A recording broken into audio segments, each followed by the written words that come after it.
What's up? What's up? What's up, guys? We are back. UFC 318, Poirier versus Holloway 3.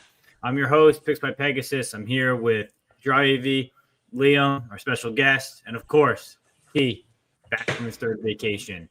So, Key, out of all the spots you've been this summer, where has been your favorite so far? Um, I'll still say the Dominican Republic. It's DR. I get you. I get you. What do you guys think of this card? Looks like it's gonna be a lot of action. I mean, it's not the best for a pay per view, but I think we're gonna get a lot of finishes. What do you think, Liam? Yeah, man, I think it should be a fun, exciting card. But does it look like a pay-per-view? No, it looks like a, Yeah, somewhat mediocre fight night, to be perfectly honest with you. But hats off, we'll be there. 14 fights, a lot of opportunities. So hopefully we can find the right ones.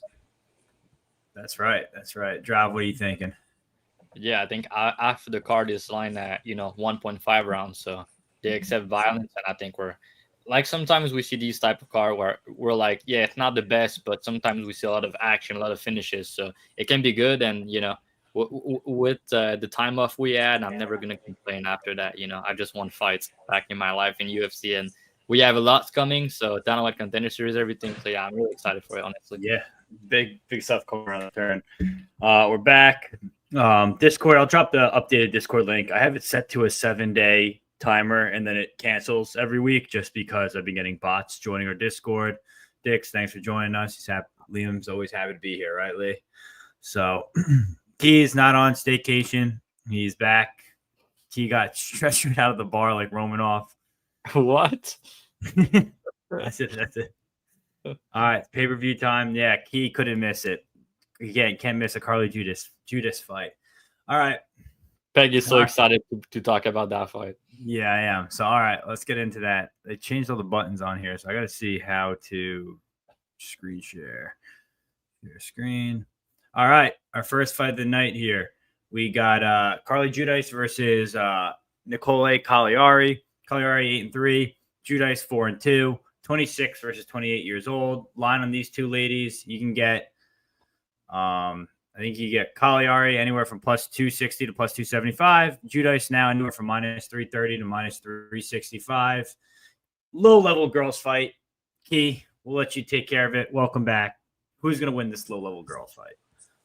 Yeah, this is the only reason I'm back. I cut the vacation short just for this fight.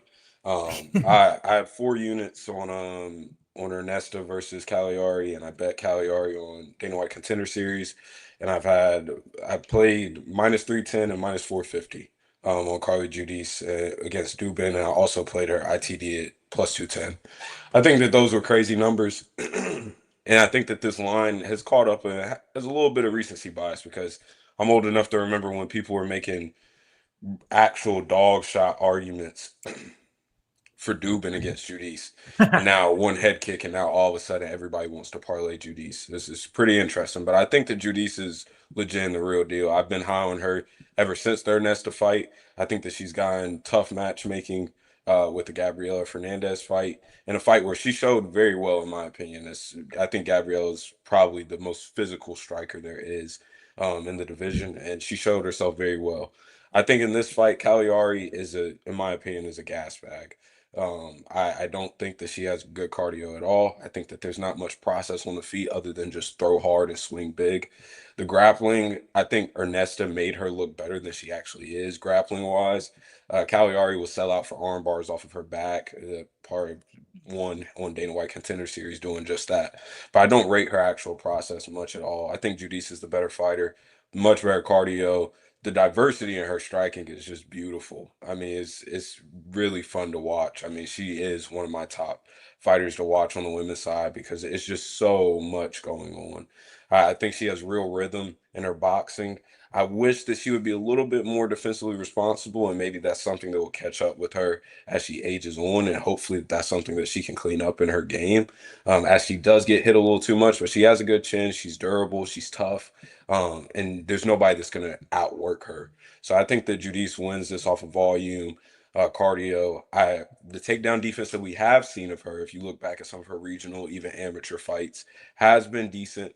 Her get ups has looked pretty decent also. So I would expect for her to be just fine on the ground here against Cagliari. And again, I don't rate Caliari's wrestling outside of round 1. I don't see her getting takedowns.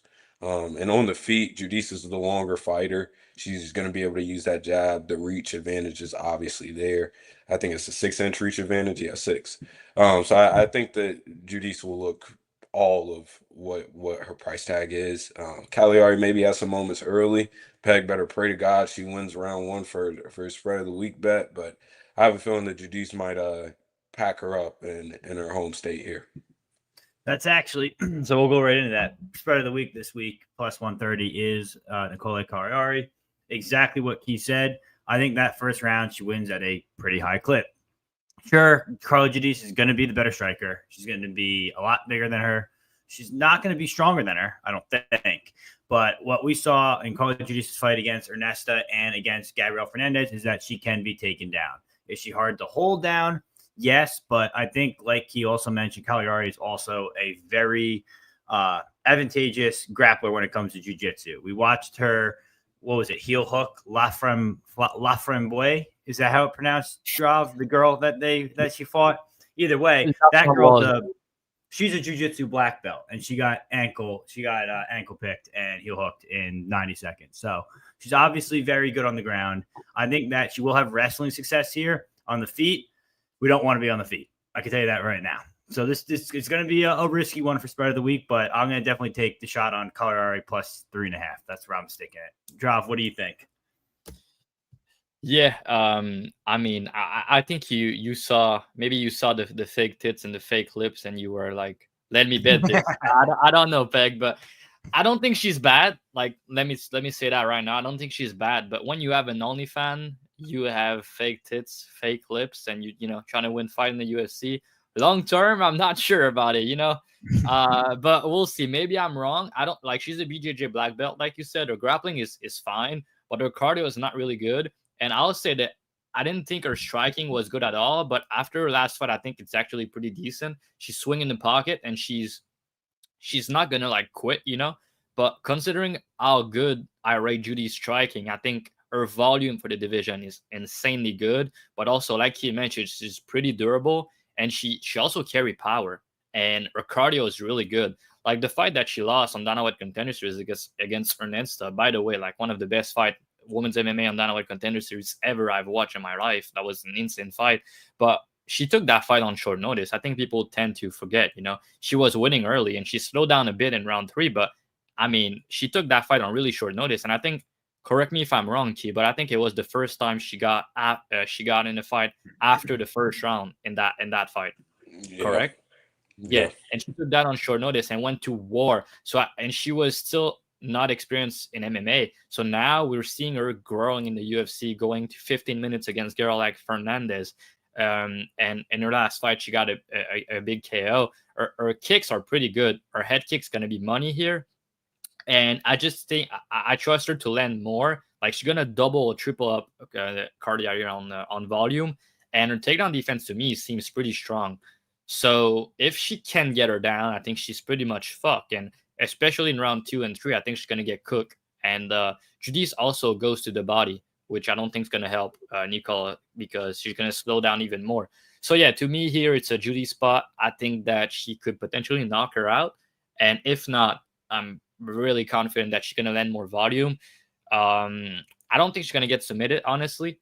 And I don't think that Nicole can get, 2 or 3 takedowns and get 2 rounds of control. I don't see that happening. And for the spread, if they go to distance, it could look good. But honestly, I think there's a chance that she get knocked out here. So I don't like it that much. And Judice, I think her ceiling in MMA is pretty high, considering her style, her size, or her volume, cardio, all of that, right? So I think she's going to go far. And she also did a part of that training camp with Rosenau and Judice. So that showed me that girl want to learn, want to grow even more. And at only 26 years old, I think the sky could be the limit for a Judice here. Pretty high on her, honestly. I think she's a future top 15 girl. Liam, you got a good take here for this fight? Not a super strong take. I would just say, I always look at the lines and see if anything surprises me. I'm surprised to see that Judice is more likely to win inside the distance, or by submission in particular, compared to Caliari, which I just thought was little bit shocking, honestly. Like, I think Caliari is basically sub or bust in this matchup as far as I'm like gaming it out in my head. I think she can start off okay. I think she basically is relying on takedowns to win this fight at a high clip. I don't like the size or the volume dynamic for her if the fight stays on the feet. So for me, the things that jumped off the page was Caliari by sub, because I think it's most of her win equity, and it's 10-1. And then I think that Judice round 2 and 3, the fight not to go the distance. Like I just feel like Caliari has maybe been let off the hook a couple times because most women don't hit very hard. And I think if you start to get tired and you can't get your game going and you're getting beat up, and everybody's cheering against you, it's kind of the kind of fight archetype where you check out and give up in the latter stages. And I think on the other side, like Judice, like who's the best girl she's grappled with? You know, Ernesta or something. You know, it's just like I don't think she's been grappling with super high level opponents. So I think her ground game is an unknown. Could it be great? Absolutely. Training with Rose, doing a lot of the right things in terms of preparation, but it's just an unknown for me. So if she goes out there and just gets meme armbarred, like, could it look like Shauna Bannon and Fugitt Tomar? I wouldn't put it past him. It's WMMA, but ultimately, I think Carly Judice is the better fighter. I think she's being set up to win here. So give me Carly Judice, round 2 or 3 as the pick. In her own town also. Exactly. Yeah. Crispy. Yep, that's right. Yo, shout out Daz. Hope the finger's feeling better. Glad you appreciated man. our Hope moment you're of doing better, silence. bro. It was nasty, man. Yeah, so hopefully your finger's all good. Let's see, Judice, same volume. What's happening? Chronic Combat Boys, what's going on? Fight Talk, thanks for joining. Fatima versus Smelly all over again. I hope not. Sharp Group, appreciate it. I don't know what CCC. Chronic Comeback. Okay. Gotcha. Okay. Too old to understand, right? The OnlyFans. I thought the OnlyFans fade kind of died. I thought that whole theory was dead. Is it back? Who killed it? Peg killed it for his best. Corey Sandhagen did. But that doesn't count. We like women's side. He's sending dick and balls like Connor, and he's winning right. fight. He's about to get the belt. It's about to be Sandhagen Sandman season. But people aren't ready for that. Next fight, Bruno Ferreira versus Jackson McVey. This poor guy, Jackson McVey. He's been rebooked 2 or 3 times now. Now he's getting his debut against the Hulk. I mean, Hulk's 13-2, McVey 6-0. Bruno Ferreira is anywhere from -650 to -700. McVey +475 to +480. Liam, I mean, is this an easy finish for Bruno Ferreira, or does McVey have a chance here? I mean, I faded Bruno with Nursultan Ruziboa at +190, so I don't think he's like invincible or anything. I think he's a good fighter. I think the judo could be a difference maker here when you've got a long, tall guy who's going to barrel forward in the clinch. Like, I would not be surprised to see him get judo tossed on his head a few times in the early going in this one. And I wouldn't be that surprised if Bruno was able to armbar him or something as well. He's shown to be pretty aggressive when he gets turtle type of situations. He's looking to dive over, judo armbar, belly down, kind of like Ronda Rousey, and that'll break your arm in half. You know, guys will tap if you put him in that. So I think he's an effective enough fighter. I think he's a dangerous guy on the feet, but is he built to cover -700 prices? I mean, just watch the Dustin Stoltzfus fight and you tell me. Like, no, it's the obvious answer to me. So I think that it's a dogger pass situation, but it's probably going to be a value loser. Like, I don't know how to evaluate McVey beating up a bunch of, with all due respect, guys he's supposed to beat up on the regional scene. And meanwhile, Bruno Ferreira has real wins in the UFC over quality guys. Like, coming in and beating RoboCop in a debut is nothing to sneeze at. The way he did it, I think, is kind of underrated. He was moving well, getting him overreacting, and then just crushed him with a counter. So I think there's some tact to what he does as well, but he fights like a wild man. It's 185 pounds. He's fighting a proximal giant that we don't know that much about. So for me, clear money line, side on the dog, but do I want to get involved in this fight? Probably not. It's probably going to be a pass for me. Key, what are you thinking here? Ferreira or McVey? Yeah, are you going to make Peg feel better about parlaying Ferreira at -600? That's the real question. I'll He's get to that. disgusting I for was gonna that. go last. I was gonna go Peg's last. done a lot of disgusting things. He sent Conor McGregor's dick pic to the group chat yesterday. He's I mean, like, I woke up in the Peg's morning. on a I had to roll. see it on Monday, so you did too. That's It's how like life works. If waking I'm up to looking at it, you Connor's have dick to and up too. like this is insane. Peg's been on a roll with nasty shit. But yeah, I think Bruno gets it done. McVey seems like I mean his frame is just kind of frail and just like he's there. I think the Chris Ewart was gonna give him a case of the beats. And I had a bet there. Sad that he wasn't able to make weight, but I think that Bruno, this is a knockout. I really don't see how this plays out. McVey wants to be in the clinch. Bruno is fine in the clinch and has a judo background. I really don't see a path to victory here unless he just shows us something like insane that we just haven't seen in his game before. And it's just tough to know whenever you have such limited film. So Bruno by KO is my pick.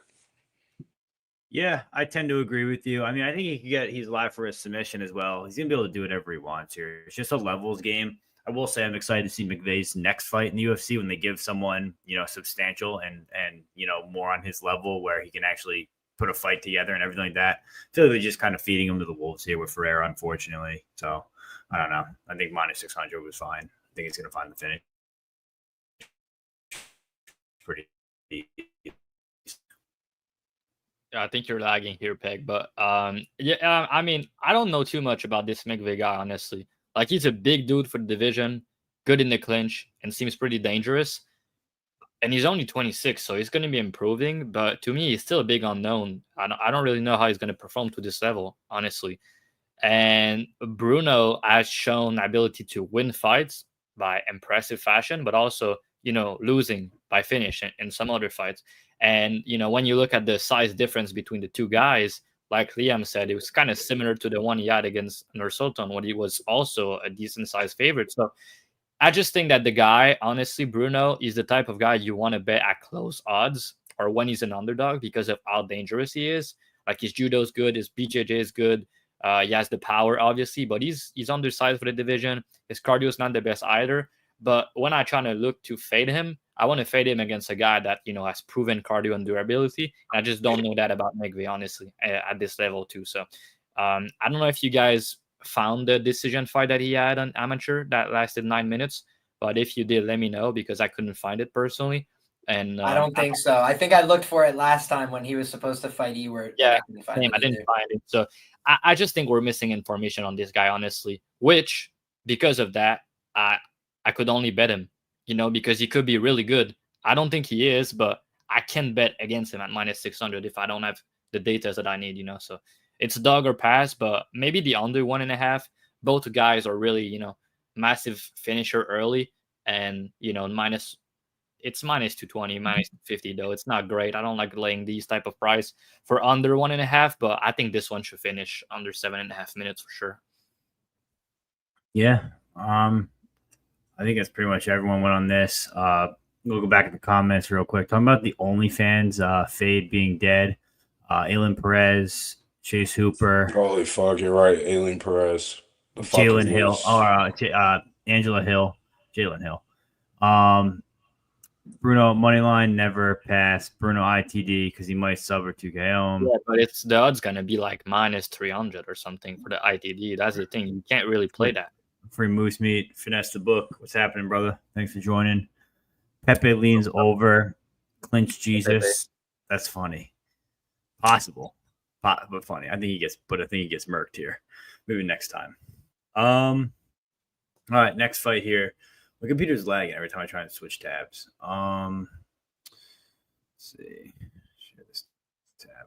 Too much shit. We got yeah. All right. Ryan Spann versus Lucas Brzeski. This is just like the ugliest records you see across the board right now. Ryan Spann 22-11. Lucas Brzeski 9-6-1. Where this fight came from and how they came up with it, I don't know. Ryan Spann again, a big favorite at minus 210. Lucas Brzeski plus 180. Dravhy, I'm gonna have you go first here. How does Ryan Spann win this fight? Sub or KO? I think KO, but honestly, I don't really know. Like, you could submit him if you want. Like, Brzeski grappling is really bad. I'm gonna give him some credit because I don't think a lot of people will, but I think his get up game is actually pretty decent. but his takedown defense is bad. His cardio is not really good, but also his volume is good for heavyweight. So, but he doesn't have a good chin. And Ryan Spann, if there's one thing he has in round one, if you don't have a good chin, he has big power. But bro, I just watching his last fight, how bad he looked against Waldo, man, that was some bullshit. That is the type of guy that's not gonna train sometimes. That's not trustworthy. That's not even cutting weight anymore. He looked fat last time out. So I kind of want to see how he look on the scale, because if you move up a weight and you look like the way Kennedy looked shape wise, I'm kind of fine with it. But if you look the way Spann looked last time out, I don't really like that. So I just think the guy doesn't really give a fuck, and he's just out there to trying to win fight in round one. And if it doesn't work out, then he might quit or gas. But I don't think Lucas is the type of guy to capitalize on his issues. Ryan Spann, as we know, doesn't really have a good chin, and Lucas doesn't have much power. And Ryan Spann has shit cardio. Lucas' cardio is not great either. So Spann can Spann can take him down for sure. And if he does, he has a really good guillotine, so you could get him in that. But I think if the fight extend like over 1.5, I think it's going to be a sketchy mess. Like I'm going to call it, if it goes over 1.5, I think it go the distance. That's kind of the way I see it. Because if Spann is tired, he can still get a takedown, But saying that Brzeski is going to get up and make him work, I don't think Brzeski is going to do that in round 3. He made Walker work a lot. That win's aging well right now. That guy is the GOAT, Walter Walker. 3 wins by him in a row. Shout out to him for that. I know Liam, you cash on that. So, I want to see Walter Walker versus Tite with us. It will be funny. So, yeah, I think Spann should win this fight. But, I don't really want to bet it. I think the under 1.5 is probably the way to go. But do I want to bet that? I don't know, man. I don't really like anything here. I think Spann probably by KO, bro, but I don't have a good read on it. Like, I think it could go like a lot of different ways this fight. It's kind of a mess for me. I don't know if you guys have a better read than me, but it's not my favorite one. I don't have a better read than you. I think you broke it down pretty well. I obviously put together a disgusting parlay for the week. Bruno is part of it. Spann is part of it. I think this is an easy spot for Spann. I think Brzeski, this is literally the fight they're giving him so that he can get a win, and they're hoping he finds a finish to kind of juice up and amp up the card. I think he's live to head and arm choke him, guillotine choke him, knock him out on the feet. I think Ryan Spann gets it done pretty quickly. This is a huge step down in competition for Ryan Spann being at heavyweight. I also don't think like the Waldo Costa fight wasn't like, we keep saying Waldo's not great, but Waldo's not a bad fighter. It's just got to call a spade a spade. It's coming down to the point where you got to start respecting guy at some point. He's putting together wins. So I don't know. I want to fade him. Spann looked awful. He did. But like Waldo's also like a true heavyweight, big, long pause. Yeah. That's it. Ryan Spann wins inside the distance. Pretty easy money here, I think. Liam, what are you thinking? Well, I must say, not only am I a big fan of our guy Walter Walker for going out there and cashing the end sub plus 460, making it look free 99 in the first minute, but I actually cashed in on Lukasz Brzeski against Walter Walker in his UFC debut, bet him on the money line like plus 280, it went down, bet it plus 230, it went down, and he won the fight. And if you go back and watch, the reason being is because he was able to do what he needed to in the grappling. Look how, like, honestly, shameful these heavyweight grapplers are, bro. You attempt a submission on them, and it's like the first time, and they're like, like they're screaming, they can't believe it. And again, I'm not saying that they don't hurt, but I'm just saying in the training room, most guys have gotten a feel for this. Heavyweights, it's like their first time grappling sometimes. And I think when you look at Lukasz Brzeski, does he do anything remarkable? No. Does he do anything dynamic and spectacular? He does not. He just does it consistently over time. And that's why I thought he was going to beat Walter Walker. I was like, if he does not get submitted, if he doesn't get embarrassed in the first round, he's going to keep working back up to his feet, and this guy's going to get tired. It's exhausting to wrestle hard over time. Just, I'll tell you guys, not something you want to make a habit of if you don't have to, right? So Ryan Spann, for me, is just a no-go at Shock. I'll be perfectly frank, and it's because I think he is a quitter, I think he is a gasser, and I think he's a bad decision maker. And all those things lead to losses when you should win.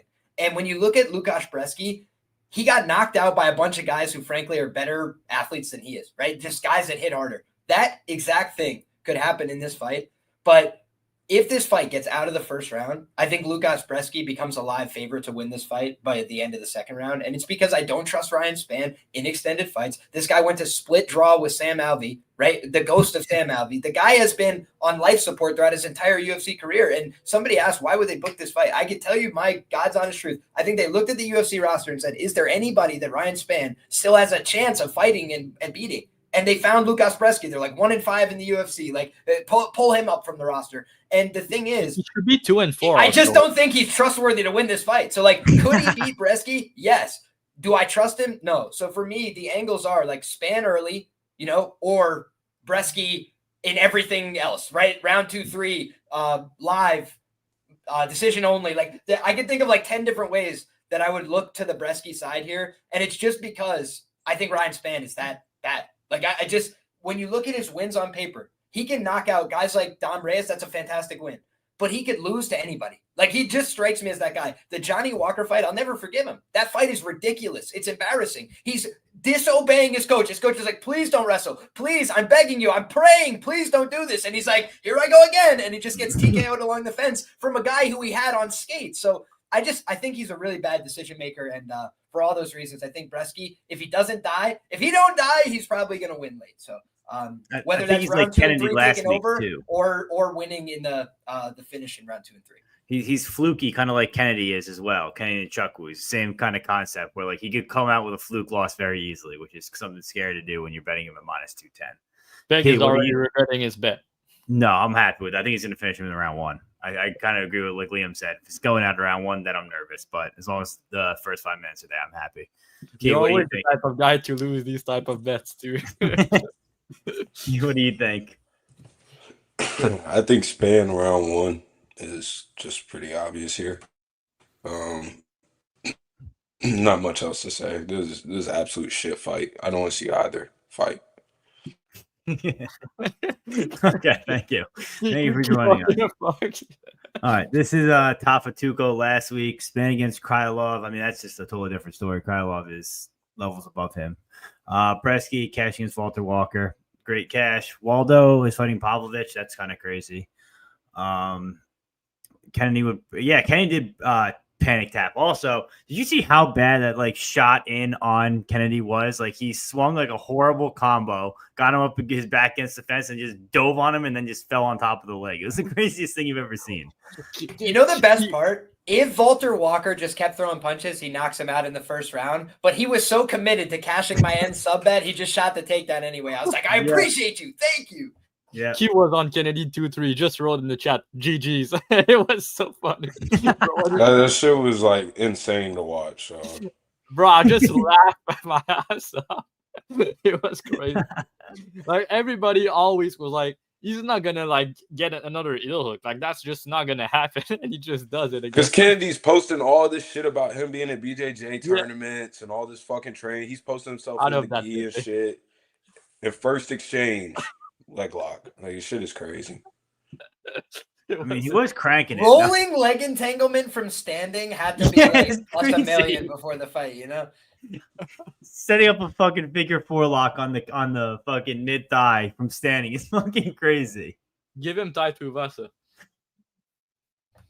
Tai does not want that fight. No way. He's already tapping. He tapped before that fight got announced. He already tapped. Yeah. All right, guys. Next fight. Talking about grappling. We got Jimmy the Brute Crute versus Marcino. Crute 12-4-2. Marcin Prachnio. Yeah, you're lagging, bro. Is 17-8. I don't know what's going on with this new StreamYard, but every time I open up Tapology now, it makes me lag, and I open up a new tab. Crute -300. Marcin plus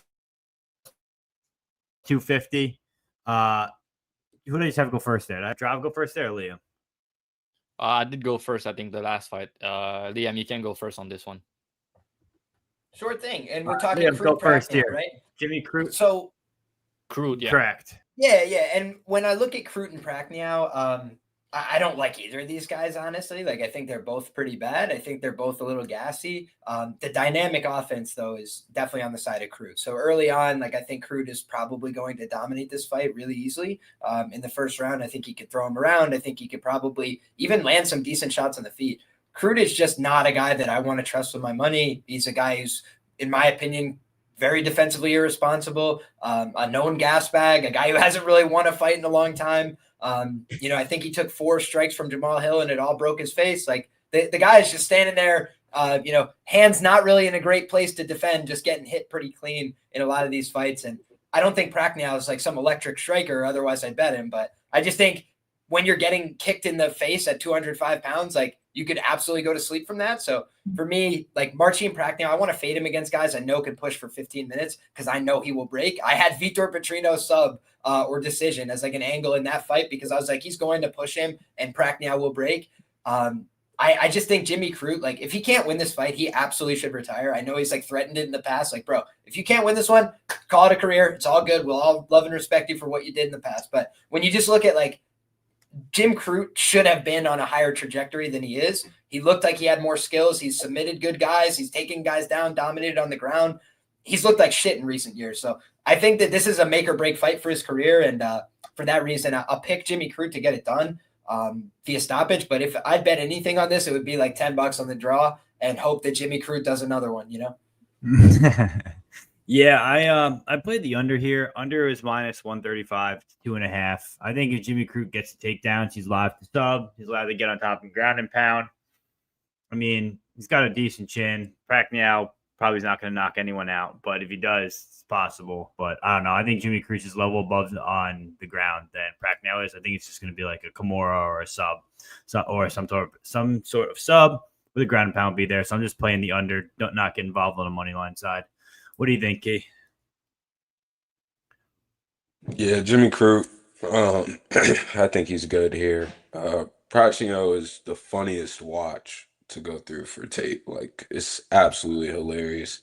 The head kick in the pocket against Bukauskas is like top 3 moments live for me. Like that was absolutely hilarious to watch.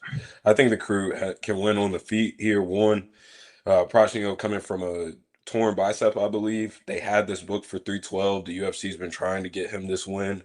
I believe Dravhy is probably going to mention that he signed a 4-fight contract deal too, so it's not like he's fighting for his job here. He has security. So they're trying to get him back on track here, obviously. I think it was an easy setup spot. He has a I win button if he wants to grapple, and I think that he also can win on the feet.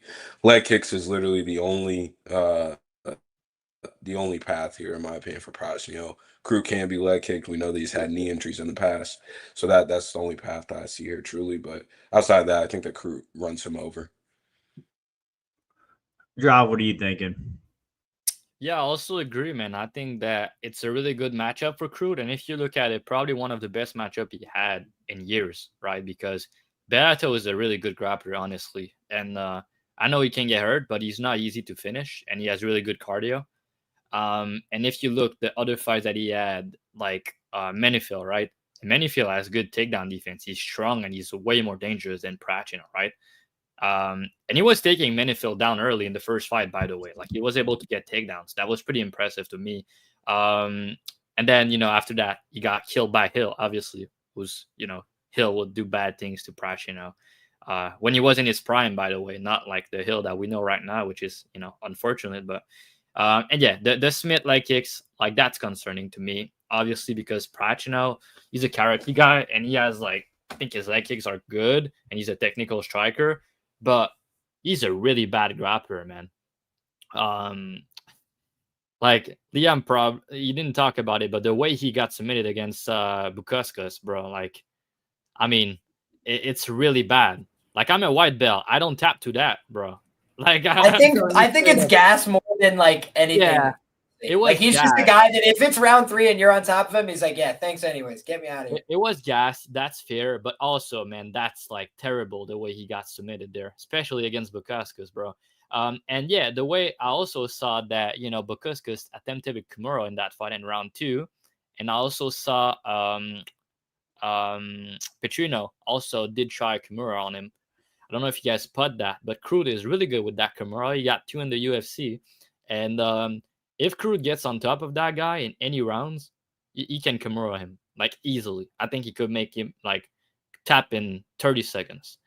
The level difference in the grappling here is just gigantic to me. And I have no doubt that Crute's going to be able to get takedowns. Prachnio takedown defense is not really good.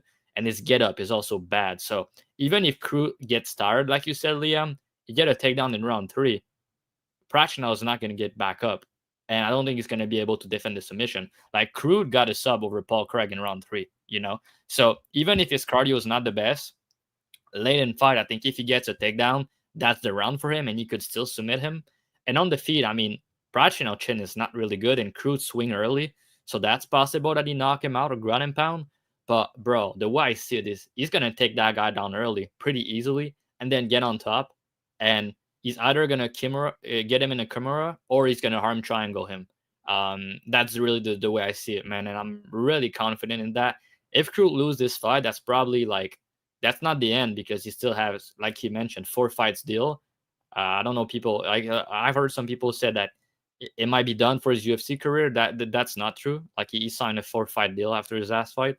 So yeah, I just think that's a really easy matchup. And the fact they're trying to book that fight so bad, they're trying to get this guy a win. I mean, Prachnio is 37 years old. He has a bad chin, no grappling, bad cardio, and he doesn't have much power. So that's just an easy matchup for Crute. Get takedown early, get on top, and do what you do best. So submit this guy. So yeah, I think he's gonna submit him, and I think that's gonna come early. But I know some people on the under 2.5, which I think it's a good bet. Thanks. Like you guys, like Liam said, this dude Prachnio can get submitted late too. If you look at it, he got submitted, I think, 2 times over 2.5. Let me just check if I'm not. Yeah. So the 2 times he got submitted in the UFC was in round 3 over 2.5 round. And if you look, Jimmy Crute, when he got Paul Craig in round 3, he got him over 2.5. So I think that the over 2.5 could potentially, like I will go Crute ITD or the fight doesn't go instead, honestly. So that's just what I'm gonna say. And if Prachnio win, he's probably leg kick him and maybe his legs fucked up. But bro, I mean, I think Jimmy Crute should be like minus 400 here, like no cap. I really think he should be a big favorite. It's really hard for me to picture him losing this fight.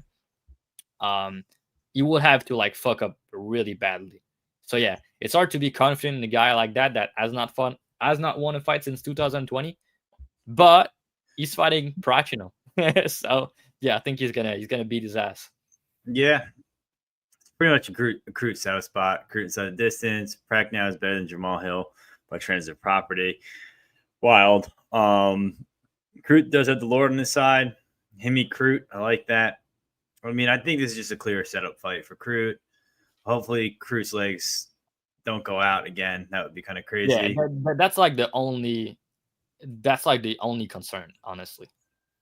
Yeah, the 4-fight deal. Like when you told me that, I didn't even I did tapes and everything, and I didn't even realize he got a 4-fight deal. Because if you go and watch his tape, it's like, why is this guy getting a 4-fight deal? That's why you got to do the research, Peg. Yeah, but I was watching those tapes. I'm like, this guy doesn't deserve a 4-fight deal. I'm very surprised. But let him go fight somewhere else and come back. He's young enough to, right? I mean, two draw, and he's 29 years old. And when you look at it, like he has good. He hasn't won since 2020, bro. I know, but like it's two draw like that he got, and he has a win over Mika, Paul Craig, So yeah, that's fair. Knock him out. I don't know. He just seems like a guy that's gonna go out there and kill or be killed. The UFC loves these type of guy.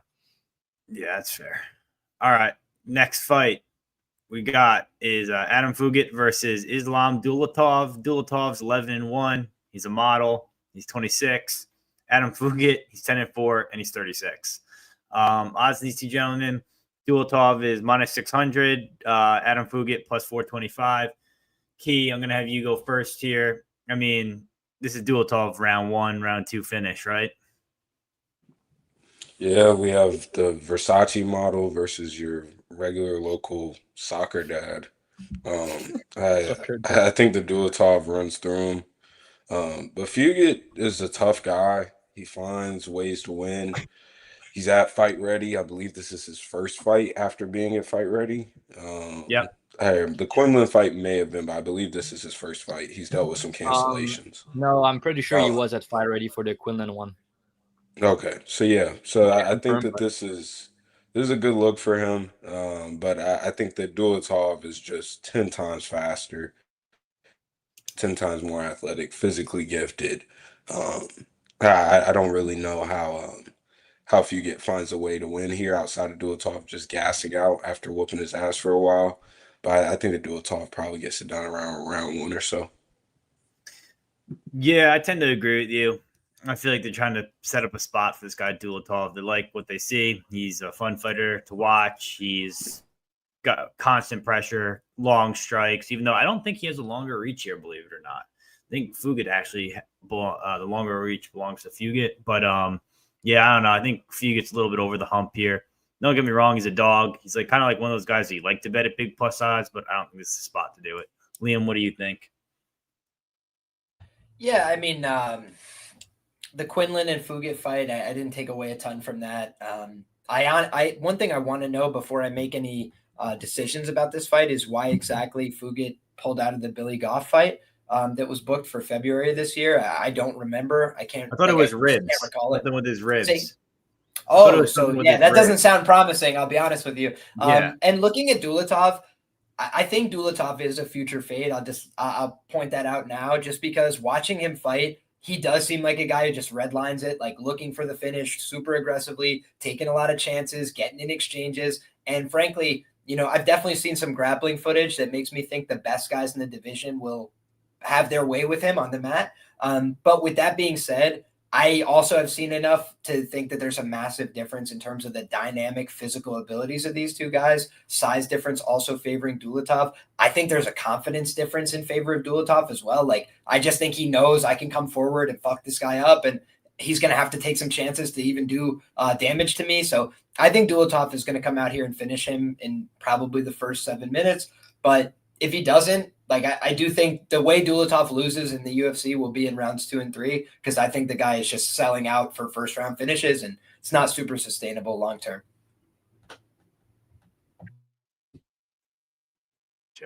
Yeah. Job. You're lagging again. Yeah, so it should be Dulatov here. Yeah. Probably under 1.5 round. Probably by knockout, but I wouldn't rule out the sub. I think that's also possible. Forget just the type of guy they're using to build prospects. It's pretty evident at this point. His chin is not the best. He can get submitted. He can get club and sub. He's kind of fragile at time. But like you guys said, if he extend that fight after 6-7 minutes, he's live to win it. But I think he's probably a better live bet. I don't really do live bet, and I hate when people say it, but I think in round 1 he's in big trouble. So, but yeah, I think it should be Dulatov. Not much to say here. It seems like a setup fight. Yeah, am I lagging right now, Dravhy? No, you're good. Maybe Liam will know. Yo, have you ever seen this? Like, it says high usage on the Tapology tab. That's what's making me lag. It's never happened before, but it says it's using like 6 gigabytes to open up a tab on Tapology. I'm not sure. I do think they've made some changes in like the last week to the StreamYard interface. Maybe there's some growing pains with that. But I would also think maybe there's an alternative UFC stats or something that could be a little bit less energy intensive in terms of usage. But I don't know. Oh, and by the way, just for the people, January 2024, first time Fugitt was at the Fight Ready. So it's been a long time, 1.5 years. All right, 1 second. Piezo's up to something. He said, I'm using Chrome. That might be the problem. Interesting. But yeah, this one should be pretty straightforward, this fight. UFC Poland. Fugitt as a tech workers. Okay. Speed and athleticism gap is crazy. Yeah, I tend to agree. This is going to be murder. Have you guys seen Holloway haircut? No, is it good? No, it's not. I don't know what he's doing. He's getting bad. That's fine. They're going to compare this to. If you got Firefox or another browser, try that. Chrome is really. It looks like a flat top. I don't know what he did. Holloway's aging, man. In his face. I don't know if you guys saw. He's been in wars his whole career. Yeah, so has Dustin Poirier. I don't know. I don't know. I don't know. Maybe what to tell you. because he's the guy that absorbed the most significant strike in UFC history, or something like that. Maybe that's why. I don't know. Could be. Yeah, We're that gonna could, talk about that could that could do it. That could. But all right, next fight: Ateba Gautier versus Robert Valentin. I mean, Ateba is where's the line on this one? He's minus 550 to minus 575. Robert Valentin plus 400. It's kind of like we got the wannabe Yuri versus, I don't know, next Francis Ngannou. I don't know what you want to call it. Guy's got cinder blocks for hands. Dravhy, I'll have you go first here. I think you bet on this guy Gautier in the past. What do you think? How do you think this fight goes? Yeah, I bet it on Dana White Contender Series. I think the guy has an ice ceiling in MMA. He's only 23. He's built like I don't know how to call it. He's built like Francis Ngannou, I guess, like you said. Yeah. He hit really, really hard, and he seems pretty strong. The fight that he lost in the past was not a good look, but obviously he was very young, and he's going to learn from that. And he's at what's that UK gym called? Fuck, I forgot. Fishbowl? Manchester top team. It's with Lerone Murphy. Yeah. Oh, Manchester top team. Yeah, so he's been there for more than a year now, and that's obviously going to help at such a young age. And watching that guy on Instagram, he looks to be a grinder, training hard, and learning from good people around him. Worry about if the fight gets extended, obviously, and also his grappling is green there. Valentin is not he's not the best wrestler or grappler. Obviously, he's been exposed in those areas, but his BJJ is kind of sketchy for someone that might not know BJJ that well. If Valentin go for these weird submission, he could do something, and he's also kind of he's gonna swing too. So I think that he has a chance to win that fight, honestly. But more often than not, I think Gautier is probably gonna kill him. So yeah, I would look to maybe play the under 1.5 in that one instead of paying. There's no way I could lay the money line. He's too green. But maybe it's dog or pass money line wise. I mean, is it shit for someone that's trying to learn MMA? Like someone young like him? I don't really think so. I think he's gonna learn. I think that's gonna help him. I prefer him to be there rather than being in Cameroon somewhere else, sub GB. So yeah, I think Gautier should be fine here. I think he should probably get it done by knockout, but I could see an upset. I don't think that's gonna happen. You know what I mean? So, Liam, what do you think? I think there's a pretty substantial athleticism edge for Gautier, which I think accounts for why the line is where it's at. I don't think that Valentin is like a particularly skilled jiu-jitsu guy. Like, I don't think if he went to some, black belt jiu-jitsu competition, he would be having success. But I do think that he's a crafty enough, like weird submission artist for MMA that he's made some run of it. The thing is, like, if you guys have ever grappled before, you know that trying to, bend the arm of somebody who's built like Ateba Gautier is a lot easier said than done. What I would always say is a muscle-bound guy like that, you want to make him tired. If you watch the Glenn Williams fight, Glenn Williams had success against Ateba Gautier because he made him tired, so he made him more like a normal person, right, that he could deal with physically. Because in the early going, Ateba Gautier is just a freak physically, and Ryan Loder was picking up Robert Valentin and basically turning him every which way but loose, and then put himself in some danger, right? Gave up the back, almost got finished. And when you look at that sequencing, you could say to yourself, like, would, Ateba Gautier have the same responses, pre-built, fighting hands, getting wrist control, doing all the right things that Ryan Loder would do from somebody taking his back like that?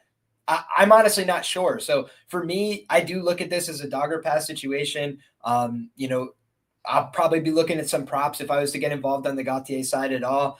I do think when you look at a guy that physical and dynamic and athletic, he could have success just by being way physically stronger than somebody. And like, it's a minor miracle in my view that Valentin hasn't been submitted more based on how people are dominating him on the mat in terms of like minutes and exchanges. Like, he was getting owned by Loder. He had one moment of success, but then Loder went right back to owning him on top. And I do think if Loder had decided like, I'll go for the sub instead of I'll go for the KO, he would have got the sub. So for me, that's the kind of thing that makes me think like maybe Gautier will mix it up a little bit in the grappling with this guy by choice or not, and just have the physicality to come out on top. So some things I'm going to be looking at on the prop market. But other than that, you will not catch me laying Gautier minus 600, I will say. Yeah, I also think Gautier is kind of a fish off his back. So, like, if Valentin gets him to the ground somehow, like, could definitely gas He him does out. have some kind of sambo background. I just couldn't tell exactly where he was competing. Like he said, he listed on his Instagram bio. I've seen the matches of him like wearing the sambo garb. Yeah. But I just don't know at what level that was. No, I don't know. I think off his back too, he's kind of a fish. So, I mean, it's got to. I think it's just kind of you watch the fight, watch what's happening live. If Gautier starts slowing down, bet the dog in Valentin. Longer it goes, the better. I think. I don't know. What do you think, Keith? Yeah, I think Valentin's a really interesting case. I bet on him against I think it was Loader. Yeah, it was Loader. I He's an interesting case. He's violent and has a lot of tools and traits. And it's weird because on the tough series, like if you watch the season, everybody wanted him to corner them, blah blah blah, because he speaks so well and is seemingly has fight IQ until the bell rings. And then it feels like there's no game plan. He's just fighting off of pure instinct and random exchanges. He's getting bonked by random guys on the regional scene. I mean, it's just stuff that you just don't want to see out of a guy who I believe is pretty talented and could have some upside in the UFC. But I just don't know. I think sub is the only path to victory. I like Liam's angle here. We just don't know enough about Gautier.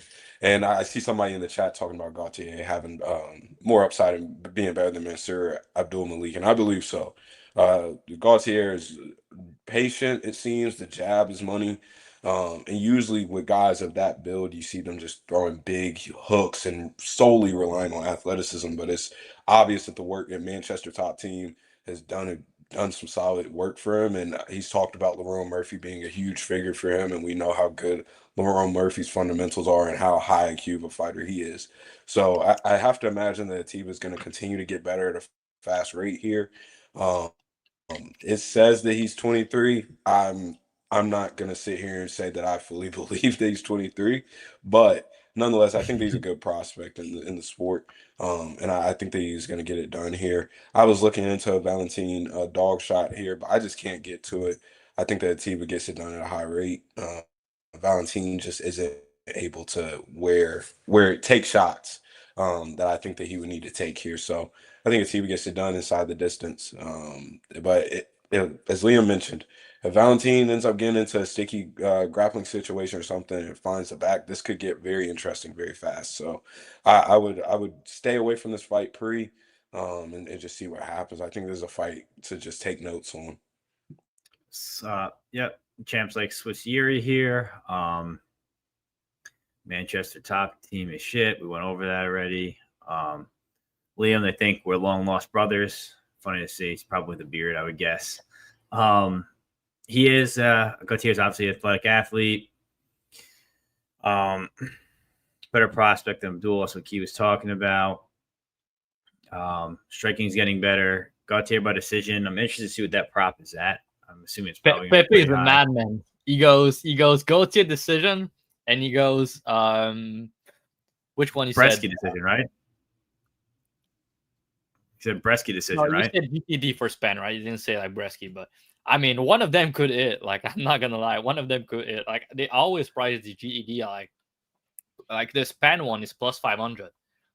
Like, it may have been the guy fighting Fugitt by decision. I think he said Dulatov by decision. Maybe it was that one. No, I think he said GTD for he said GTD for the Spann fight. Pretty sure. Gotcha. All right. So next fight got Francisco Prado versus Nikolai Veretennikov. Close enough. Francisco 12-3. Nikolai 12-6. Odds on these two gentlemen pretty close. Minus 145 for Prado, plus 125 for Nikolai. I'm gonna go first here. I've been trying my best to get on Francisco Prado, but I just can't get past his last fight. I don't think 170 is the weight class for him. He's just it's just not his weight class. He needs to be dominant at 155, not 170. Francisco's a really good fighter. He's got good boxing. He can grapple if he wants, but that's the way you're going to have to beat Nikolai. You're going to have to grapple with him, I think. We've seen him be taken down before. Sometimes he can get up, sometimes he can't, but that's your path to victory. I think it's Prado or pass here for me personally.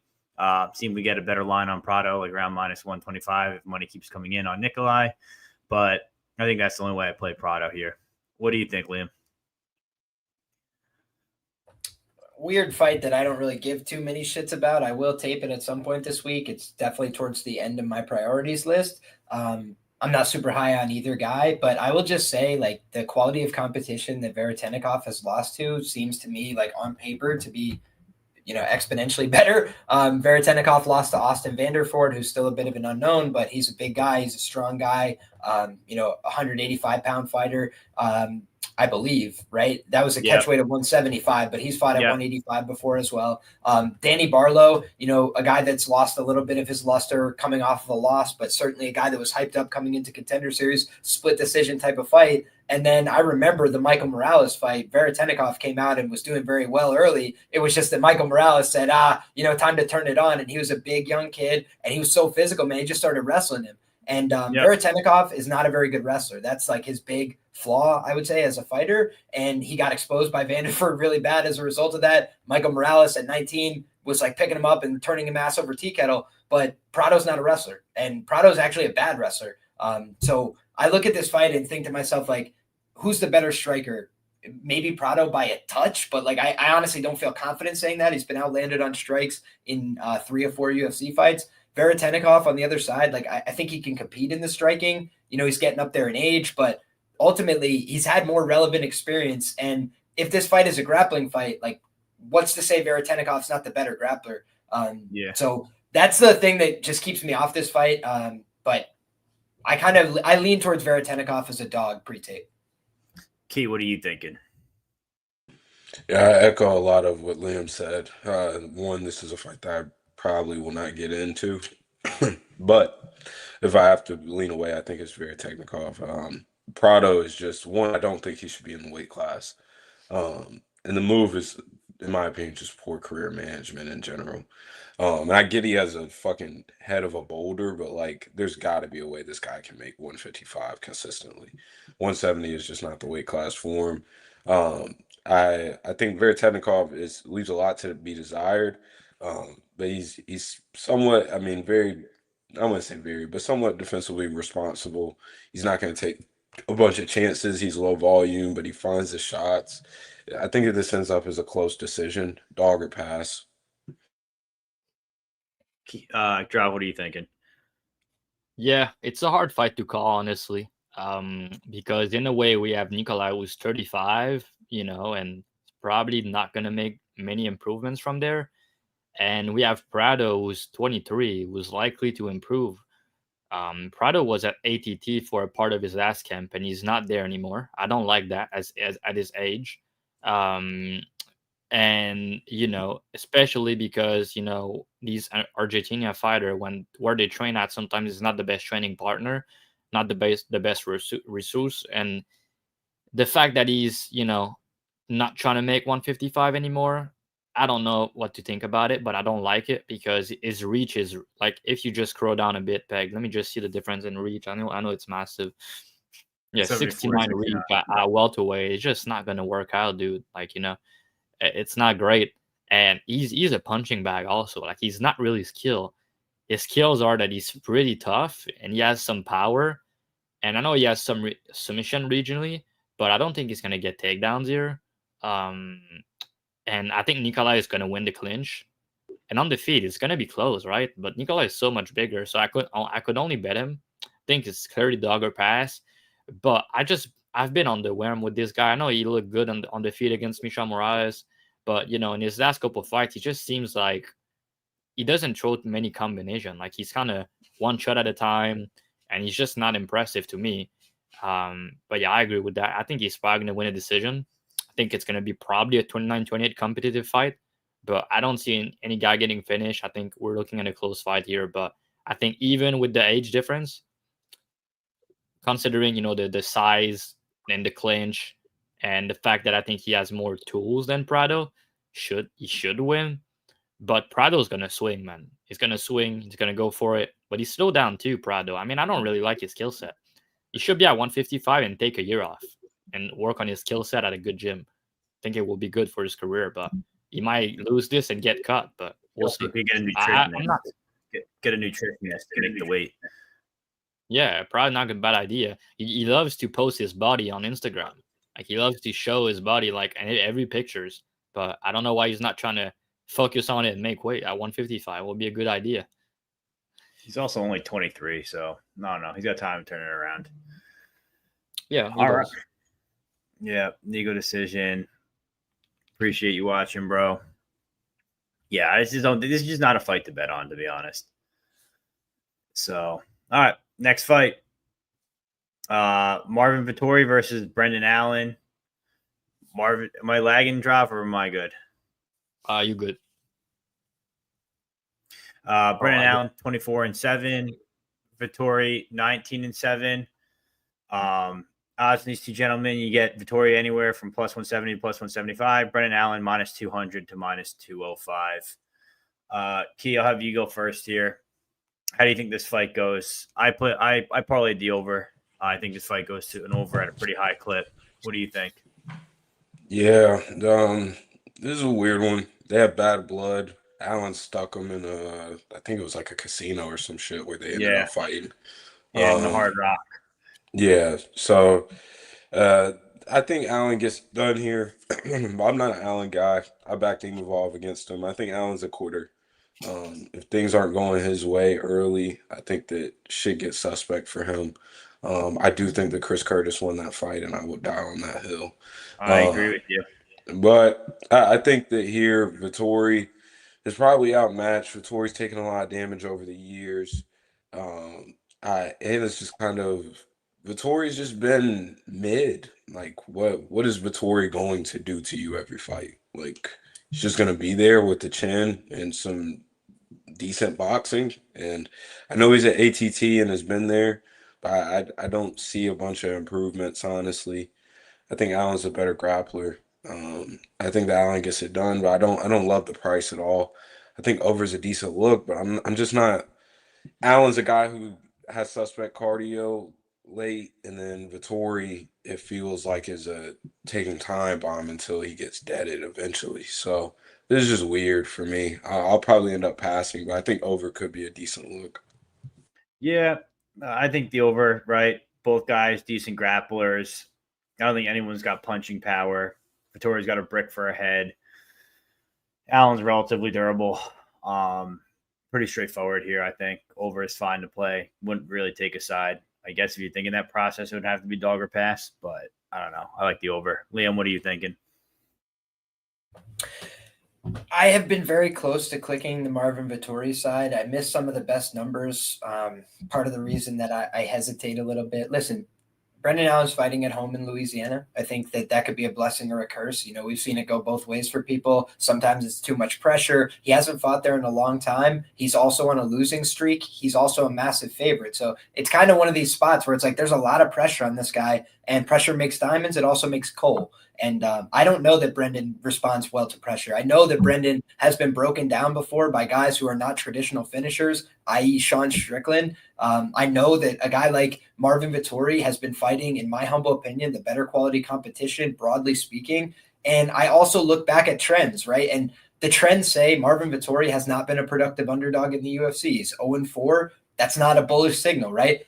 But then you go back and dig through and you say, okay, well, in 2016, he was a dog against Antonio Carlos Jr. And since then, he's been an underdog to Israel Adesanya, and Robert Whittaker.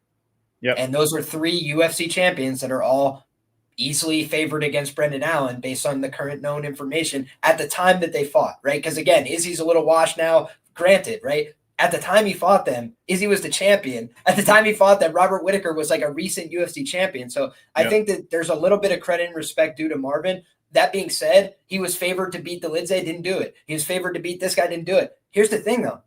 You give Dolidze Brendan Allen, I don't think it's a 0% that he knocks him the fuck out. That's the God's honest truth as I see it. I think Dolidze would be a problem for Allen. He can go on the ground. He can hurt him on the feet. He's a little bit more durable. So when I look at those situations, like, am I sure that Marvin's losing to guys that wouldn't? Jerry Cannonier, I think, would fucking kill Brendan Allen. Like, just a terrible matchup for him, right? A guy who can defend the grappling and knock your fucking head off. So Same thing at like a Chris Curtis was a bad matchup for Brendan Allen because he D's up takedowns, punches hard to the body, and just keeps working on the feet.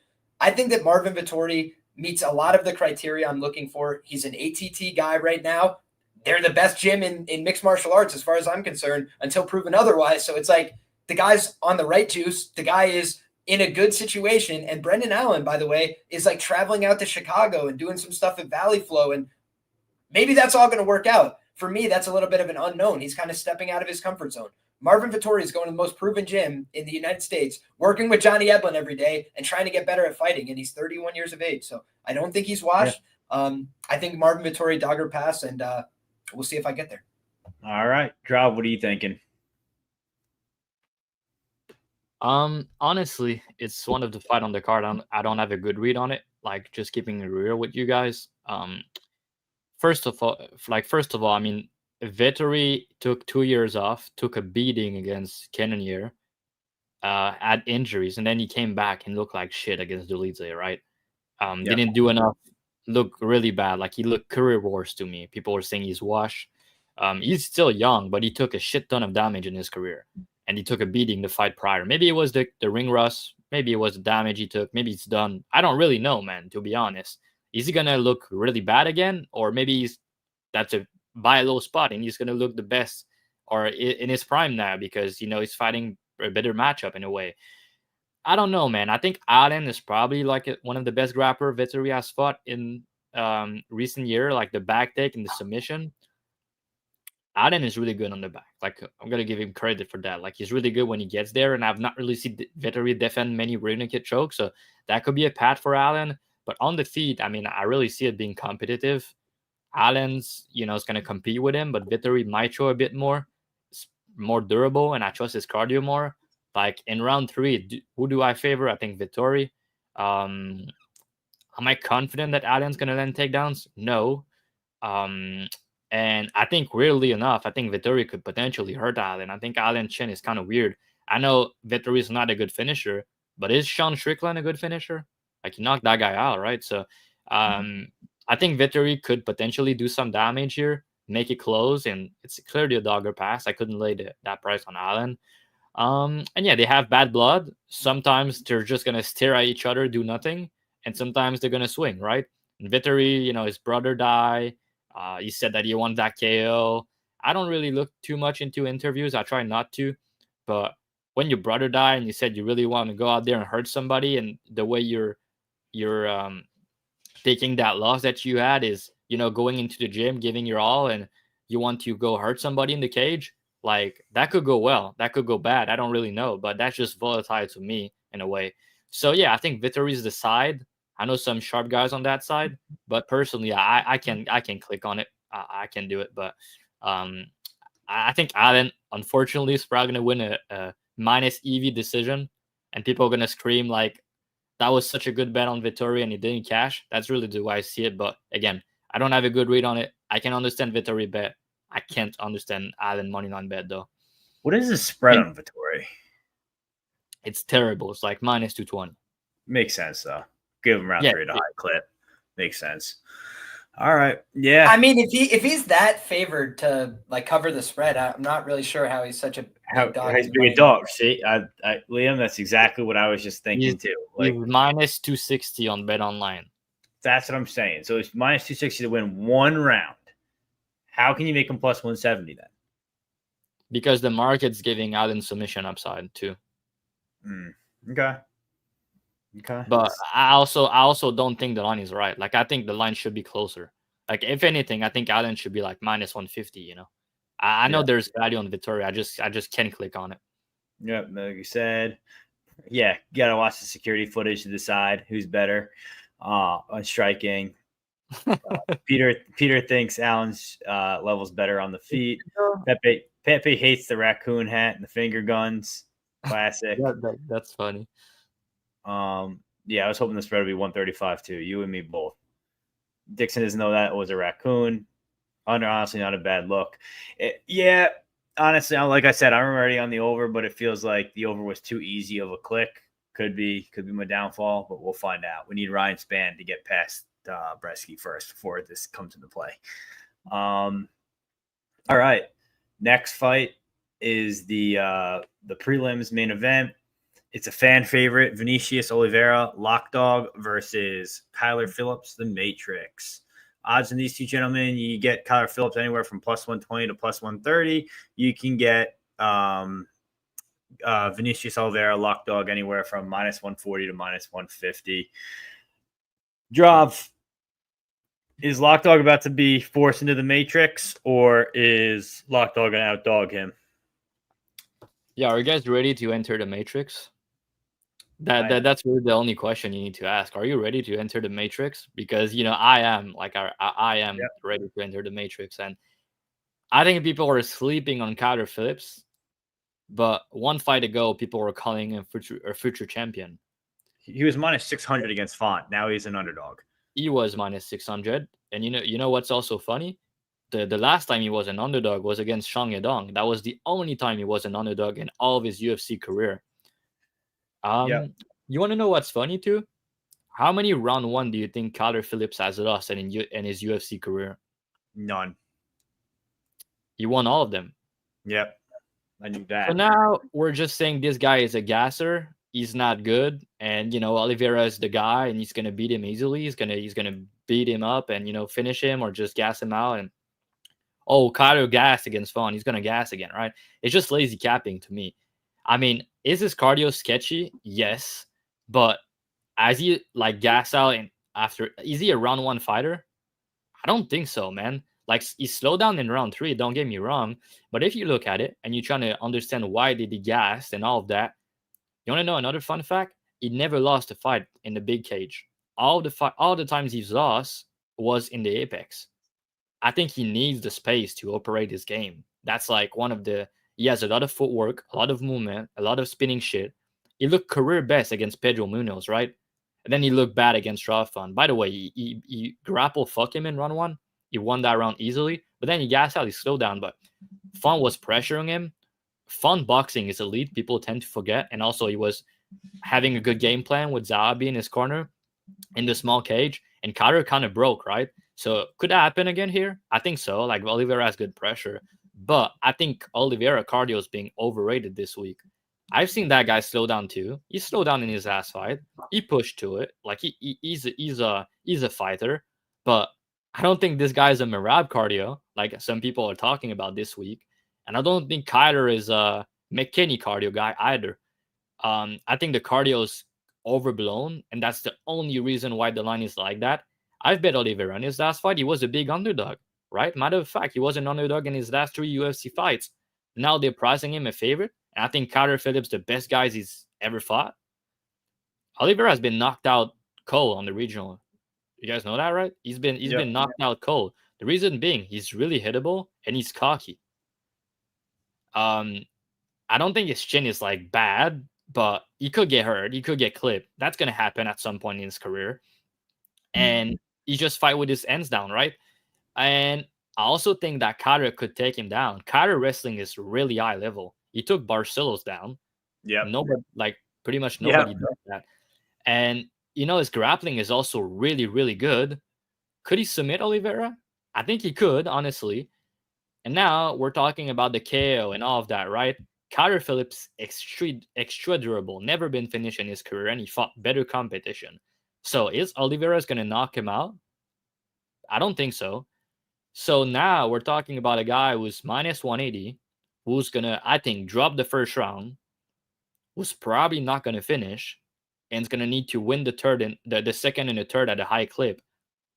I think he's probably going to win the third at a high clip because Kyler doesn't do well in round 3s, but I don't think he's going to quit or gas out bad in round 2 that Oliveira finish him. I don't see that happening. And also, I think Oliveira is going to have some issues tracking Phillips down early. And I think in the big cage, Phillips, there's a good chance that he lands something big early, like a head kick or something, and put that guy out. I really do. And Oliveira takedown defense is good, but I think Kyler could get him down. I'm pretty confident. And his BJJ is some of the best that Oliveira has seen. People were talking about Said Nurmagomedov wrestling. They were thinking that he would take that guy down. I was pretty confident he wouldn't because his wrestling is overrated. It's not good. Oliveira used his wrestling in that fight to win. He got hurt early. he had issues with side spinning shit. Kyler is an elite fighter to me. His striking is really good. He's super technical. His grappling is good. Wrestling is good. He's durable. He fought better guys. And I just think that's a buy low spot. Market is low on him. People are low on him. And one of the best edge in MMA is recency bias and fading the hype. And that's exactly a spot like that. Both these guys are really, really good. Oliveira is dangerous, but Oliveira has a lot of flaws as a fighter that I think a guy like Kyler Phillips could exploit. And I think he will. I think he could finish him. I think he could win a close decision. And I think that's the time that people are jumping on the Oliveira bandwagon. They're ready to fade the Kyler Phillips stock. He's bad. He's a gasser. He's going to lose again. Oliveira is cool. He's flashy. But, Oliveira got grapple fuck against Sopaj in his debut, right? He kind of slowed down in that fight too. And Sopaj did gas out too, but he was on super short notice. Phillips is a better grappler than Sopaj is. So yeah, I just think Oliveira does a lot of mistakes in the grappling. He gave up his back, even on the regional. Honestly, if they go the distance, I like it. And I think Phillips could finish him. That's my issues. But what's the price on that, Dixon? Let me know, because I think that could be sneaky. So yeah, I just think it's either going to be a 29-28 close decision, or I think that Phillips could KO him, could submit him. So yeah, this price to me is wrong. And I think Carter should be a slight favorite, honestly. Pretty bullish on that. What do you guys think about it? I'm excited to hear. Yeah, I'm on Phillips plus 145 for 2 units. I think the jab's going to be there for Kyler Phillips. I think the wrestling's going to be there all night for Kyler Phillips. I think this is just like a classic you almost have forgot spot. I just don't get how the line market-wise has changed so much. Obviously, it's the aura of Lock Dog, and then Kyler Phillips not looking great against Font. But that's Kyler Phillips being minus 620 against the top 10 bantamweight. And I mean, I just don't get it. Said Nurmagomedov, let's not act like he's a world beater. He gasses out too. So it's like, I don't know. I just feel like this is an easy Kyler Phillips spot. You probably won't get this price on him again. Liam, what are you thinking? I think it's a competitive fight. I'm not going to be running to the window with Lock Dog. I did bet him against Ricky Simone, which I thought was a great bet. I think I got over plus 2XX there. And so now, you're being asked to pay a higher price against a better opponent. It's just not the kind of thing I do. That being said, I think Lock Dog is a talented guy. I think he's a dangerous guy. He also takes a lot of risks. He kind of gets into wild exchanges, normally keeps his hands down.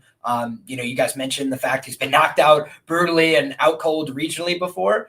The one thing I will say as a differentiator between a guy like Kyler Phillips and a guy like Peyton Talbot, in my opinion, has exceptionally good cardio. And one thing I believe in as like a staple of my handicapping process is the ABCs. They always bet on cardio, right? And it's not to say it's a perfect we see round one finishers win all the time, but ABC say always bet on cardio, meaning if I'm laying chalk, I want to know you can continue to push this same pace for the full 15. And with Peyton Talbot, I think that that's what you're getting.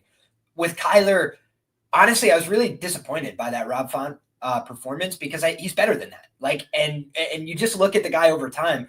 I faded him way back, guys, with Howley and Paiva. I had Howley and Paiva. I had the decision at plus 500, and it was a close fight. I thought there was probably a better argument for a draw than Howley winning it, but it's still the kind of fight where Kyler comes out, starts really hot, goes for his finish, and when he doesn't get it, he doesn't have the same energy to push in rounds 2 and 3. So I do believe this is a competitive fight and an honest fight. In my opinion, if Kyler is smart, he will not wrestle and grapple early in this fight. He will come out and land some strikes on the feet, get some respect first, chop away at the leg. I think you can hurt Oliveira standing. I think you can hurt him to the legs. And I think you can break him if you convince him he can't fight on the feet with you. I just think that if you go out there and you look for that submission and you don't get it, I think Kyler Phillips will probably be huff and wind in rounds 2 and 3. So it's an interesting fight. Could I also see Kyler subbing him in the first? Yes, I could. So for me, that's why I have no action on this. Some of the props did look a little bit eye-catching. I bet Kyler sub plus 500 against Marcelo Rojo, and he beat the absolute piss out of that guy. But this is a tougher task, right? I don't think Oliveira is going to give it up. You're going to have to take it from him. But let's see what Kyler has in an encore performance here. Last time just wasn't enough for me to take the ride. Key, what are you thinking, man? Yeah. I had Kyler. against Rob Font. I believe me and Drop both did it like -225 or something. I I was just so disappointed by that performance, even upon watching it back. And the Paiva fight's a good fight to go back to, also, as Liam mentioned. And with Kyler, I mean, one, the first MMA lab fighter to gas out, which has to be an accomplishment. So God bless him for that. But I really think that this is I like Liam's angle of he needs to come out and earn some respect on the feet first, because if he sells out for grappling and does not get it, I do think that that goes into panic mode, and his cardio is just not good. And Loke Dog is all physicality and all dog. He's gonna walk you down in your face, and although I don't think that he's as technically sound as many would like him to be, he makes his style work. He has rhythm. He has real fluidity in his striking. The Rabona kick against Ricky Simone to end off that fight. I mean, the guy's slick, and I don't know how he does it, but the guy is slick, and you got to give him credit. I think that the physicality wears on Kyler here. If Kyler doesn't get what he wants in the first 5 to 7 minutes, I think the shit gets dark. And I do like Draw's point of every fight in the UFC that Kyler's lost has been the apex, and I do think that this, if you're wanting to back Kyler, this is best terms as you can get it on. Big octagon and more space for him to operate. But I don't know if I can expect to see a guy like Kyler that fights the way that he does, because he does not fight with economically at all from an energy standpoint. It's big movements, big spinning shit. It's always big bouncing in between combinations. There's always a lot going on at once. So while it looks cool and it's fun and the Matrix blah blah blah and it's cool to look at, I just don't know if it has all the substance that I would like against a guy like Loke Dog, who's going to be in your face, who's not going to give a fuck, is probably going to talk to you and taunt you a little bit. He's going to win the mental warfare, so to speak, throughout the 15 minutes. So I think that Kyler does have all the tools in the world to be a legit top 10 guy. I think that we all can say that. But I just don't know if he has that dog in him like Loke Dog does. So I think that Loke Dog may be a little more of a slight favorite than this. I think lines are still -160 or so. I would say maybe Loke Dog 55% would make a little more sense to me. But I think, yeah, Kyler does need to get on the Mario stack. Exactly. But I think that He could be a champion, that guy with good cardio. who, Kyler? Yeah, man, he has Yeah, everything. I believe so. But I don't believe in the cardio, and this isn't the That's fight fair. that I would like to see him rebound off of after Rob Font. This is definitely not the fight I'd like to see him rebound off of. So I do think that this line is a bit of recency bias. Again, you go from -600 against a guy who's main evented 1,000 times and fought the best, to now plus something against a guy who has been an underdog his whole UFC career. So there's definitely a discrepancy here. I think a Kyler bet I can understand. Me personally, I just can't get to after seeing how bad his body language is after he doesn't get what he wants. Yeah, that's fair. Kind of did the comments here. It's now or never for Kyler, to be honest with you. Got to get it done. Got to get it done here, for me at least. All right, moving on. He also took some time off after that last fight, which I kind of like, honestly. Yeah. All right, guys. I don't love Michael. that just because he's never been the most active guy. So he's a guy that we've just talked about for so many years of having so That's much true. talent, and we just haven't seen it like in the octagon consistently.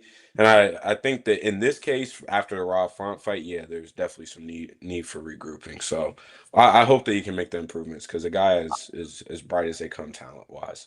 You could put that guy in the Matrix in round one, put him out. I think that's super likely. No, not super likely. I think that's super live. That's what I meant to say. What's the line on that? KO1 is a big number. It's like round one straight is 900 on BetOnline, but that's going to be better on Fendo. But I think KO1 was 14-1 on BetOnline. But again, that's like bad price with shit limit. It's going to be better elsewhere. So yeah, KO1 is, I got it right there, 14-1. Wow.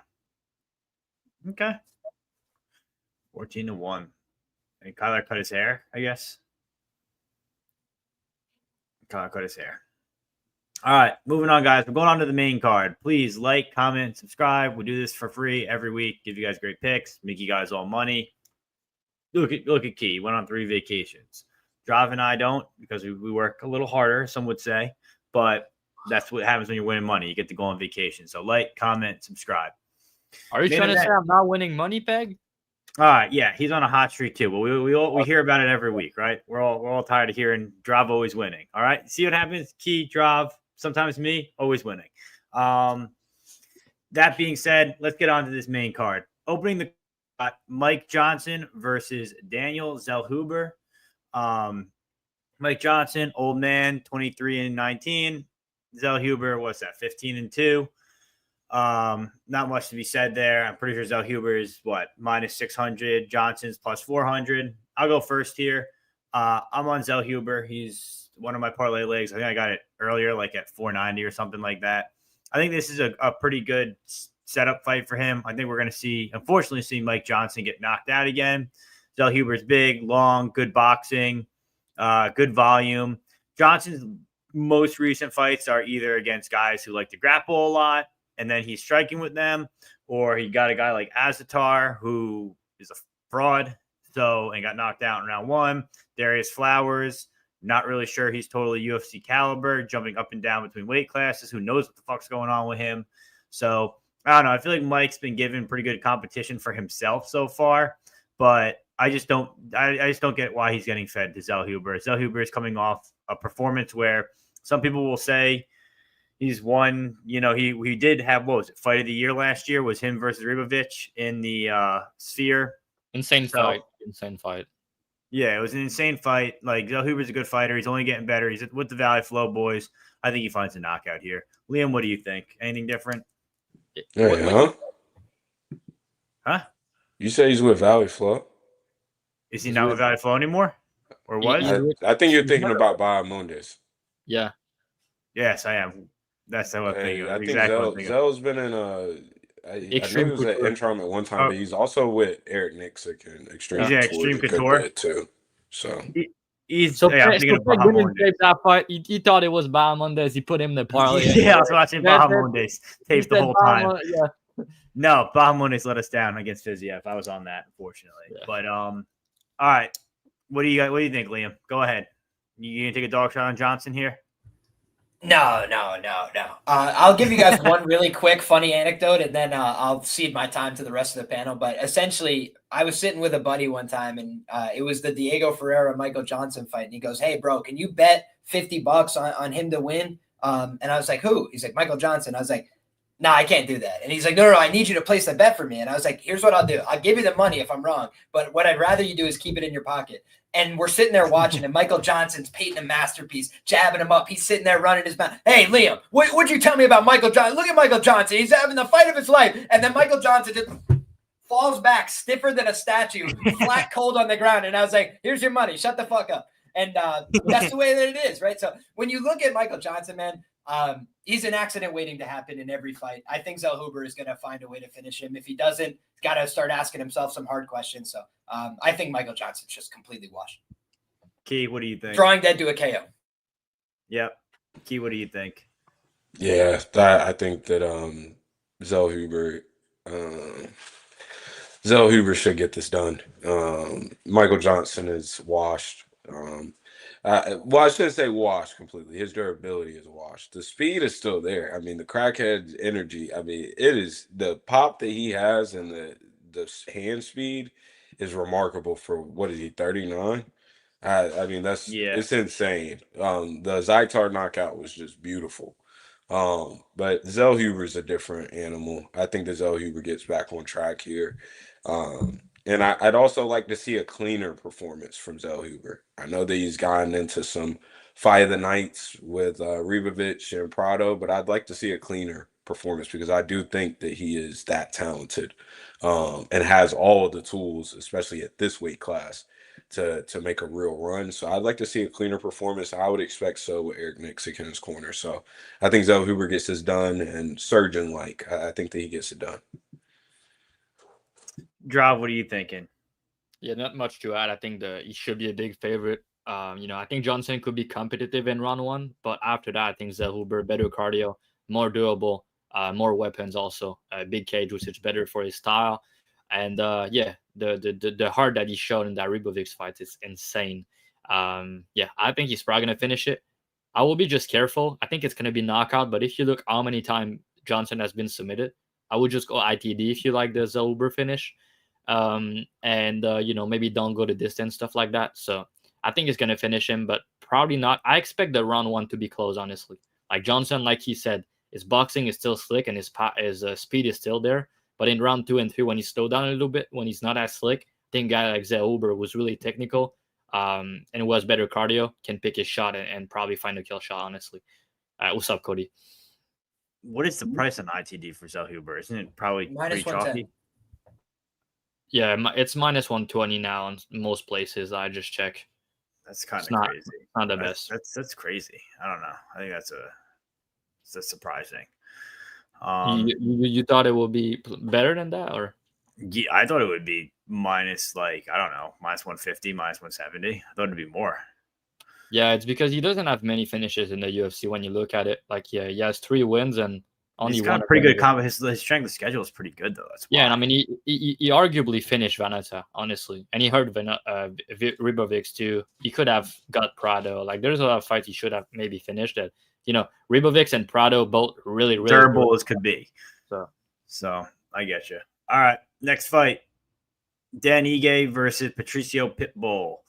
Pitbull is 36-8. Dan 50K, Ige 19-9. Both these guys just fought in Miami. Now they're back in Louisiana fighting each other. Odds in this fight: you got Dan Ige minus 220. Pitbull is plus 185. Liam, I'm gonna have you go first, man. I mean, was it the UFC jitters for Pitbull, and that's why he didn't have success until he started wrestling against Yair? Is Yair that elusive? What do you think? I mean, I think that's a piece of it. I think a piece of it is also that he's old. I think a piece of it is that Yair is a dynamic striker on the feet, difficult to deal with. I don't have the strongest read on this fight, except to say the markets moved really substantially in the favor of Dan Ige. I watch how the lines move, and, a lot of money's come in on the Ige side. Ige, for me, is a guy that's a talented guy, but a guy that hasn't really been, winning UFC fights by a massive margin for a long time type of guy, kind of skates by on durability, the ability to crack with his hands, toughness, right? Like just a willingness to dig deep, pretty good cardio as well. So I think Dan has a lot of good attributes to his game. I just don't know that he's like super plus in any attribute here except knockout power. I think he can knock out Pitbull. I think that's how he looks like a big favorite in this fight, but beyond that, like I just don't think that it's going to be a dominant performance by Dan, and I think it'll be competitive. I think it could probably go either way. I think Pitbull's a better grappler. I don't think that he's really going to force that here. I also think Ige pretty defensively responsible. The way I would see Pitbull maybe stealing a decision type of thing would be take a back, ride out around like that type of thing. I just don't really have much of a feel for this fight. At the early numbers, I guess Ige was okay, but I'm not chasing the number up to where it is now. And, I thought that Pitbull was live against Yair, honestly. I thought he was going to grapple more. He didn't do it enough in my view. I just think that Yair was infinitely more grappleable than a guy like Dan Ige is. So that for me makes this hard to call. And so I'm just going to stay away from this fight. Yeah, looking in the tapes, you kind of can see Dan Ige can get out wrestled, and Pitbull obviously is a good wrestler. He didn't really look to it in the Yair fight till the end. But I don't know. Like you said, if he gets to plus 2XX, it's a different story for Pitbull. But guy's older. Dan Ige obviously just finished Woodson. So I don't know. It's a tough fight. I wanted to get down on Ige after tapes at like minus 150, but now you can't really bet him at minus 200, minus 210 here, I don't think. So I don't know. Dravhy, what are you thinking? Yeah, I mean, I get it. I mean, Pitbull grappling is good, but when's the last time that you put on a wrestling game plan in his career? Yeah, it's been a while. It's been forever, man. He just doesn't do it enough. And I just think that the guy is washed, honestly. And we've seen his last week with, Cater. When in these lower weight class, 125, 135, 145, even 155. We saw Chandler, right? He's washed now. Like he looked okay to fight prior, and then he come back after a year off, a year later, and he's washed, right? I think that Pitbull has shown me for like the last 2 years that he was declining big time. And I'm not only talking about like him in the cage, like his skill set. I'm talking about his durability. I'm talking about his willing to grapple in fights. Like he got hurt against Jeremy Kennedy, right? So he got hurt in that fight. He got put out against Suzuki. I know that fight was short notice, but still, like that's a bad look. You get knocked out badly there. You get hurt against Kennedy. You get hurt against Yair. So you're getting hurt more and more often, and you're getting older. You're 38. That's not like a KO is just he's a KO waiting to happen for me. He's not the guy that he once was, which is kind of a shame to say. He came in the UFC way too late. The guy was really good in his prime, but obviously, looking into it, he's a low volume. He's not really going to grapple. So how is he going to win this fight, honestly? Like, he's not going to finish Ige. Ige is more durable and he has big power. And I think that he could put Pitbull out, honestly. And if they go the distance, I trust, like, Ige is not the best minute winner. And he's low volume sometimes himself, but he land more volume than Pitbull does. I can count on Ige to land 50, 60 significant strike here, probably, right? And Pitbull, his last couple fights, maybe he landed 17 significant strike against Yair. I understand that's a hard matchup in a way, but bro, even against Kennedy and on the regional, like in PFL and Bellator, like he's not high volume. He's a counter puncher, and they could stare at each other. I could see that, but I think Ige at this point in his career, he has the power to knock him out. He has the durability to take Pitbull shot. I don't think he's a bad grappler. Like he can lose when he gets grapple, but when you look against who he lost to, he almost beat Lerone Murphy not too long ago. He almost put Lerone Murphy out, right? So I think that he could do that here. I think he could earn another $50K. Yeah, I think it's Dan Ige. Probably by knockout, but I could also see him winning a decision, honestly. And yeah, the market move a lot, obviously, but I think the line now is where it should be. Key, what do you think?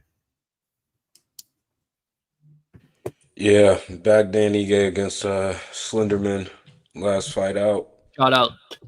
Yeah, and surprisingly, I think he was up 2-0 on cards before that, which was I did not see the fight that way, but respect to the judges for seeing whatever the fuck they want to. I think here Ige is probably gonna find the KO. Pitbull is getting hurt and KO'd by randoms and rising. I think that his durability shot. I think that this is poor career management and also Bellator PFL holding on a little too long to somebody who I wish we could have seen come over to UFC in his real prime. I think that this is good matchmaking for what it's worth, though. But I think that Dan Ige hits too fucking hard. Should we start calling Key Sugar from now on? I don't know. I kind of like it. Yeah, that's crazy. Fuck no. Yeah, fuck that. But I do think that here, Pitbull is just. I get it. The grappling is there, and Dan Ige has lost every fight I believe that he's been taken down in. But I do think that it's not as if Dan Ige is just an awful grappler completely. And I do think that he's liable to hurt Pitbull at any moment on the feet in any exchange. So for that reason, I think that Dan Ige is the deservedly so favorite here. It's a pass fight for me. I'm not getting around to. I think price is still around -200 Ige. Fuck, I'm not paying -200 Ige against a guy that I believe is still somewhat dangerous and does have a grappling path here. So it's a pass fight for me. Ige by KO is the pick. Yep. Ige line get in hand. This guy thinks Pitbull's clear side. Boxing. Ige smarter fighter. Pitbull split decision plus 1,000. That's his pat, honestly. I don't mind that. Pitbull guillotine. KO prop. Yeah, Ige KO number plus 225 is what it looks like. No, it's better than that. It's around plus 300. Key Sugar. I'm gonna start calling Key Sugar from now on. I remember being up like one we call it Horizon. It's so random. Yeah, it's crazy what this guy's been through, and now he's only getting here now. It's fucked up. You hate to see it.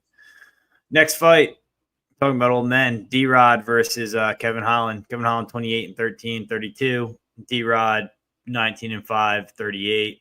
Odds these two gentlemen. Holland minus 460. Dan Rodriguez plus 360. Who wants to go first? Dravhy, you know what? We'll let you go first here. I mean, I'm gonna just ask the panel the question that you're asking question, right? I'm just gonna ask if someone can give me what is D-Rod path to victory? Maybe you can say a split 29-20 decision, but outside of that, how does he win that fight? I mean, I don't see this a chance at him winning this fight. Key. Period. How could he win that? Like, what do you think will be his path? Key, what do you think? Just like a random bonk. In the end? Yeah, maybe if Kevin A Holland close gets decision. Hurt. A close decision, I think. Like honestly. razor close, but even in a close decision, I favor Holland. That's exactly what I was thinking. Leg break. Like it could, like, honestly, like I'm normally not laying these type of price on Holland, but I mean, like you could knock this guy out in any round. You could submit this guy in any round, and if you go the distance, I think Holland's going to be the faster guy, landing more volume, and who's more durable, who has better cardio. And I don't think D-Rod's going to grapple him. And Holland at 170, he's really good, like especially against striker. He went to split against GDM. Yeah. So when he loses, it's normally at 185 against grapplers, which is not the case here. And D-Rod is clearly declining. His last 2 wins are not aging well. He fought 2 older guys that are also on the decline with durability and cardio issues. And, it was really close against both of them. Now he's facing a younger guy who's faster than him, who has more power than him, who has better cardio than him. I think Holland's going to put him out, honestly. The way he lands he's going to be too fast to the punch. I think he's going to knock him out. But he could also submit him. That's always the tricky thing for him. But I think that's a fight where the clinch going to be money, and the straight shot down the pipe will be too fast for D-Rod. And D-Rod's always been like a volume boxer. But if you look the difference in reach and size, it's going to be hard for him. And also adding the speed difference, D-Rod has looked slow to me recently, and Holland's really fast. So it's Holland here inside the distance, probably by knockout. I think he's get it done pretty easily. Not much to add on this from my end.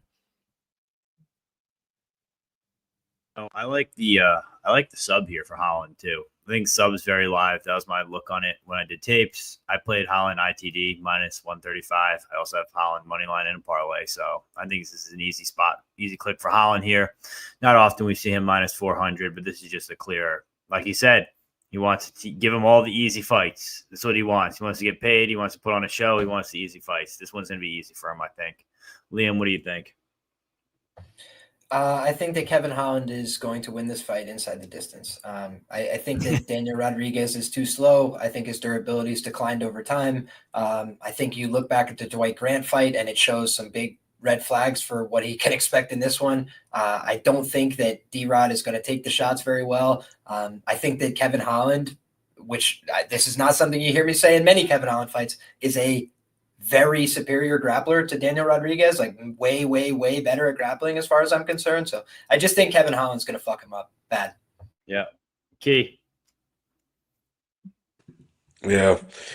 Kev's been my guy since a long time back, but after a lot of the bullshit that he's pulled in recent years, I've fell off a little bit, but I think that he gets it done pretty easily here. The advantage is everywhere.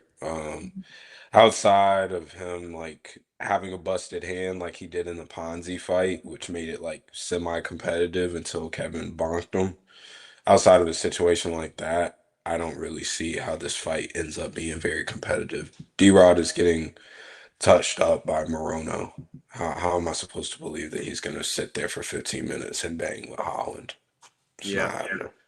JB agrees. KO him stiff. Holland. Pepe, Holland decision. And that's it. All right. Next fight. Paulo Costa versus Roman Kopylov. This is our co-main event of the evening. Line Costa is plus 195 to plus 210. Kopylov minus 230 to minus 250. I'm gonna have you go first, Key. Does Paulo Costa show levels, or does Romy boy stunt on him? Yeah, free bet of the week. I have 6 units on Kopylov here. I'm fucking with y'all. Fuck no. I was say, damn, let's go. I was doing my best to not look like entirely shocked. I was like, holy shit. No, he was doing his best peg impression. That's what he was doing. I'd rather be waterboarded than put 6 units on Kopylov. Did you put him in the parlay peg? We want to know. Oh, he's in the parlay too. He closes it out. It's Spann the over on the Vettori fight, and then Kopylov. Oh. Bro, you're asking for trouble. You know that. That's nasty word. Also, Pig said in the chat, you said Kopylov could submit him, right? Yeah. I said he was going to KO him. I was waiting for the KO price. Oh, no, ITD. You said he could submit him. I remember you said he could. He could. Yeah, he was arguing about that. He said. I said what I said. Gosh, you could submit him plus 2,400. It's a live ticket. But in all seriousness here, though, I think that this is probably a closer fight than the books are giving it credit for. I mean, do you really want to back a guy in Costa whose only win is the corpse of Rockhold in the past however many years? And it seems like he's wasted the prime of his career by trying to be Mr. Funny Guy on Twitter instead of being a legit fighter.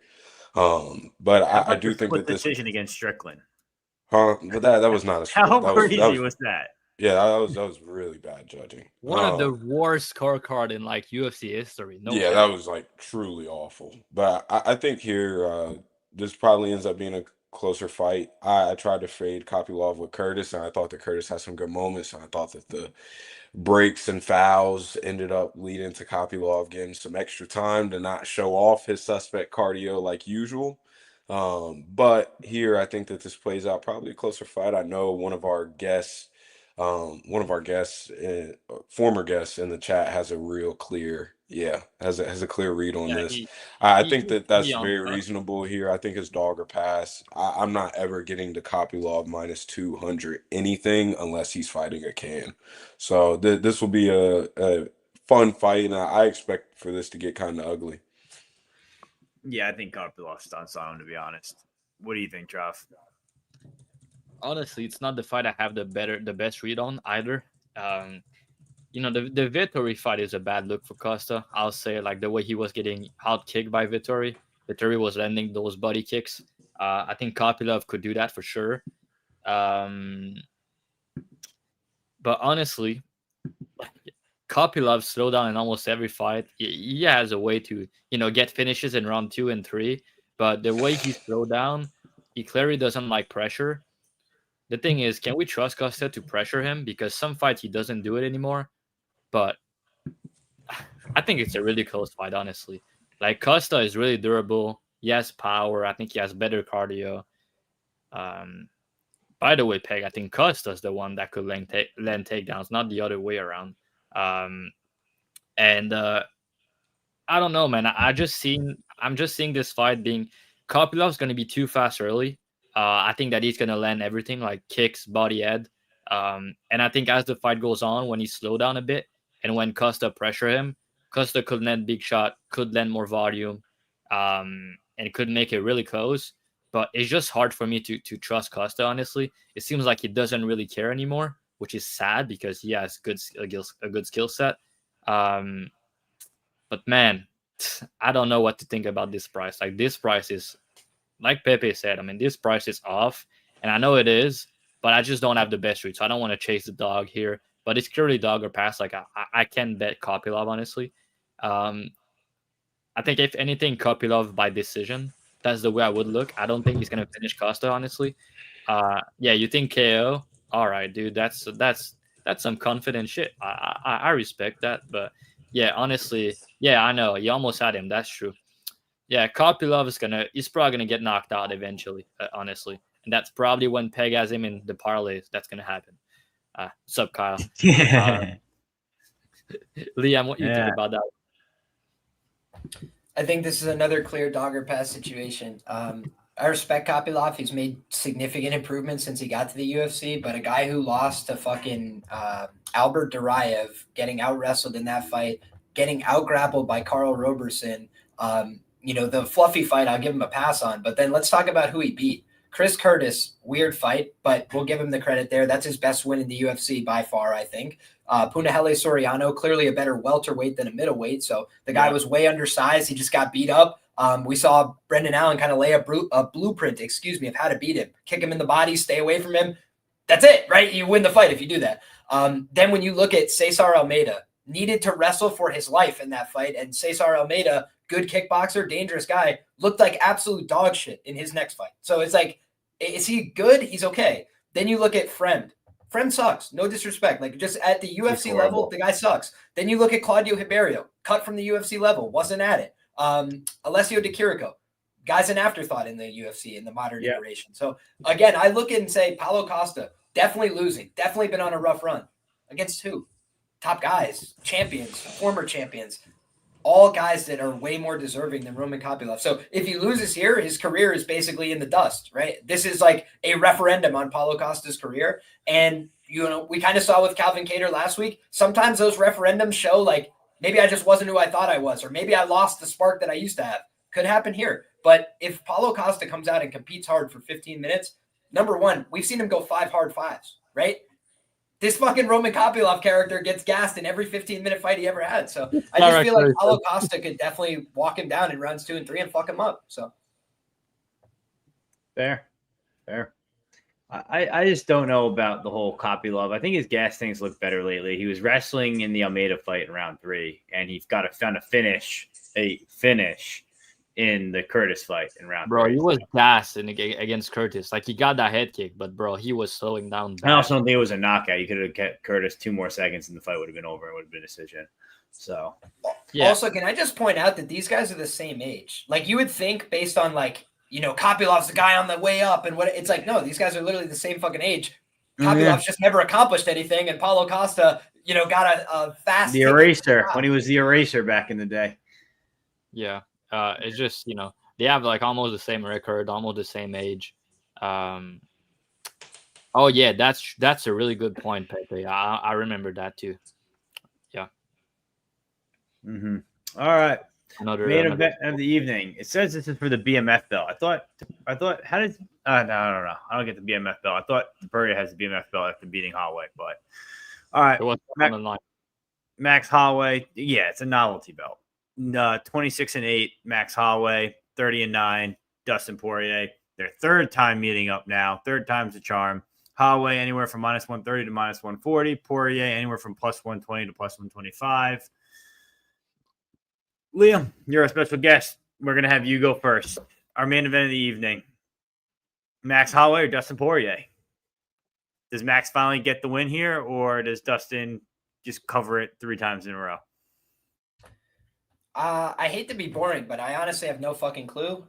This is one I'm still going to have to do a little bit of research on over the course of the week. My gut, 2 months ago was Max Holloway is going to win this fight, retirement fight for Dustin Poirier.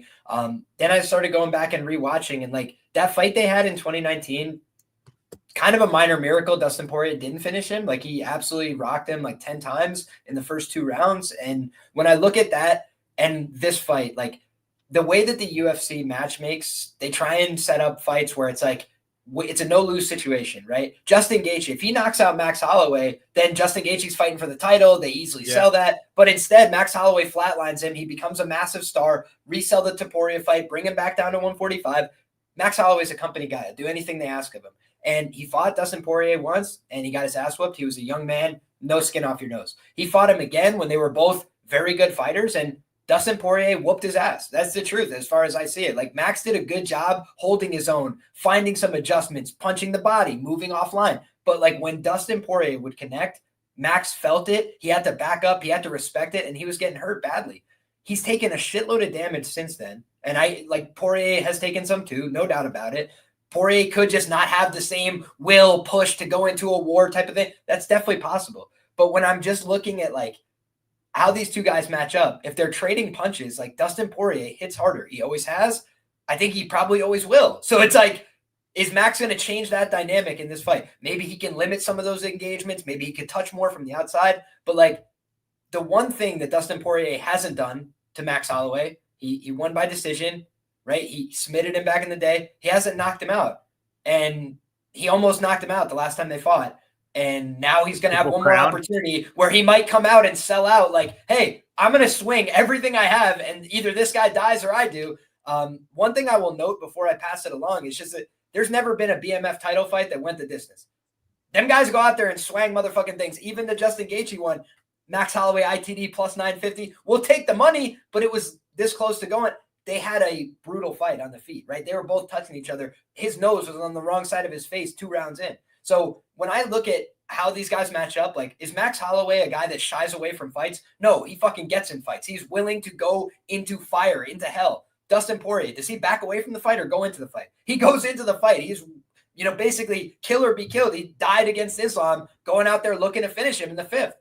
I look at this fight and say, like, a lot of people feel confident this fight's going. And I'm like, this is going to be one of the most violent, insane fights ever. And the things I'm looking at would be like a potential fight not to go the distance, as well as like either guy in round 5. Like, I think it's going to be an insane war.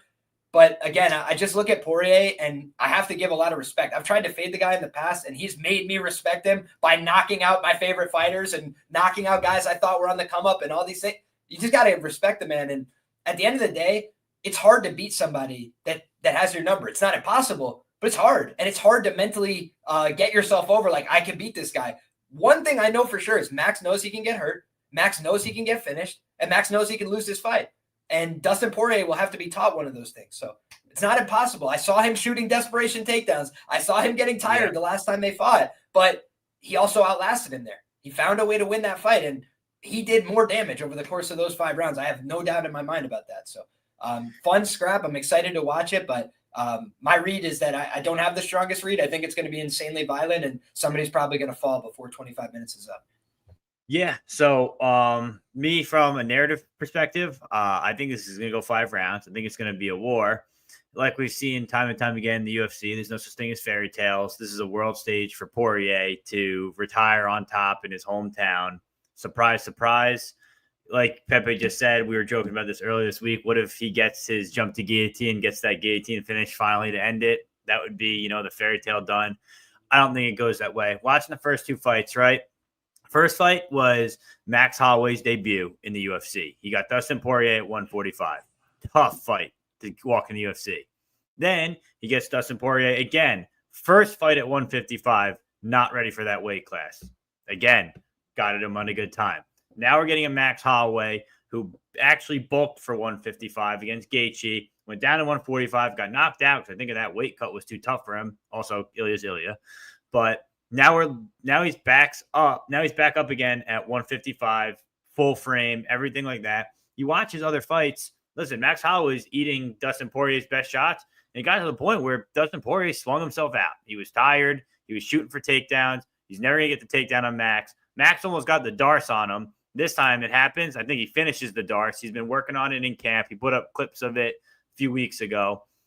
It's a possibility. The sub's live. It was almost there. He just wasn't strong enough to get him to the ground last time. Could happen here. I think over time, like Liam said, Max has been hit a lot. He's taken a lot of damage. Can I see Dustin Poirier winning an early knockout? Possible, definitely. But I think it's kind of a snowball effects Max fight. As time goes on, builds up, volume builds up. After a while, we could be seeing like a very close decision. I think Max Holloway probably wins a very close decision. If there is a finish, I would probably say Max by sub, Poirier by KO if there's a finish. But like I said, I definitely favor this to go all the way, go to the distance, and probably be a close decision. We'll see who it is. I think we're in for a good fight. Fans are going to win regardless this fight. I think it goes the distance, though. What do you think, Key? Yeah, I think Max gets it done in a decision. I think that he's just a better fighter right now. I think that the Gaethje performance was, I think that we get caught up in the last second knockout, and not the fact that Holloway, dominated that fight, like from start to finish, like looked absolutely amazing. And I I believe I won like 18 units or something off that fight with round 5 KO and shit. And that's the Yeah, best cash. we all did. It was crazy. Yeah, it's the best cash of all time by far. But people forget that Max was absolutely cooking in that fight. It hurt Gaethje multiple times to a point where I was screaming at my TV that I wasn't going to get my KO bet because I felt like I deserved it. I think that Holloway is, I mean, after that Volk loss in 2022, domination over Arnold Allen, domination of Korean Zombie, domination of Gaethje, and then he runs into who we think is probably going to end up maybe on Mount Rushmore of MMA fighters in Ilya Topuria. And I think that obviously Poirier gets knocked the fuck out by Topuria too, in my opinion. But I think that Poirier isn't the same guy that people like think he is. And I know there's been weird outcomes, but Islam fight, he overperformed. Islam had staff. DP showed some good grappling defensively. He had a It still broken got rib in that fight, though. What'd you Yeah, say? but he still got subbed off staff in the late round. So Like Islam had staff, but a DP had a broken rib. So I think it's kind of Yeah, so I think, but again, that's a grappler matchup, so you can't really take much, in my opinion, on the feet from that fight.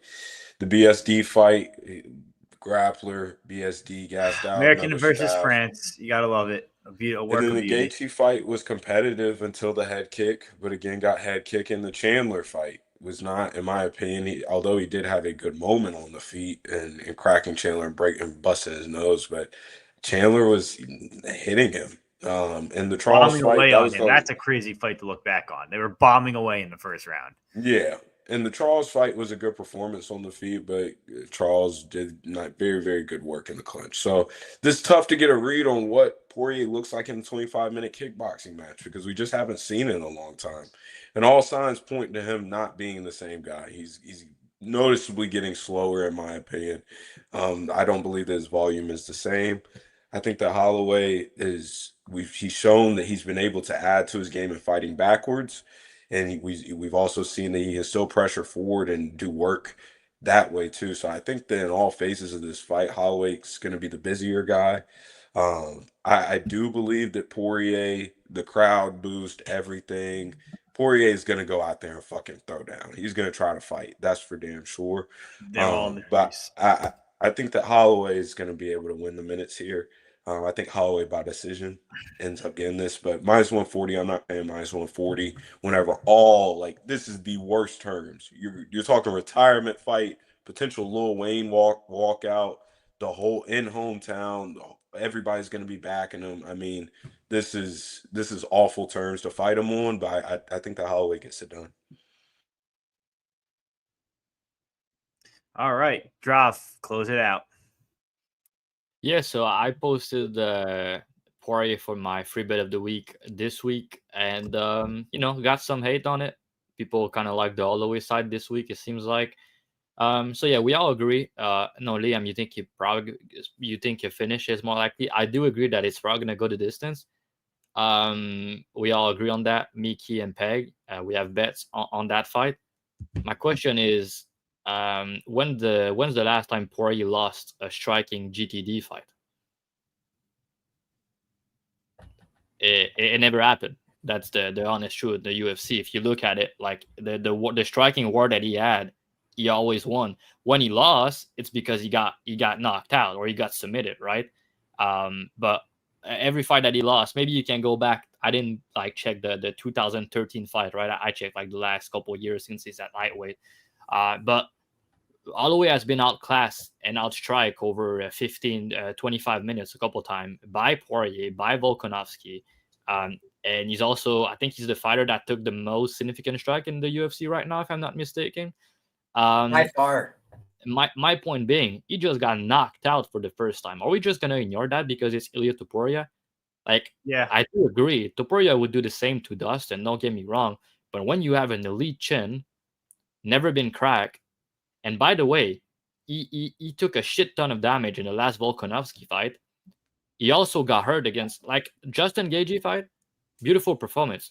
People tend to forget he got dropped in round. I think it was round 3 or round 4. I'm not sure, but he got dropped in that fight. He didn't score that as a knockdown, but he got dropped, right? And then he got dropped against Ilya, and then he got knocked out in that fight for the first time.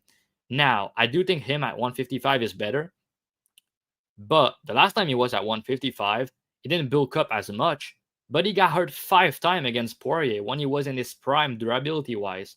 So am I just going to expect that Poirier power is not there anymore and he's not going to be able to land big shot or hurt him? I think it's kind of silly to think that. Poirier is going to land on him.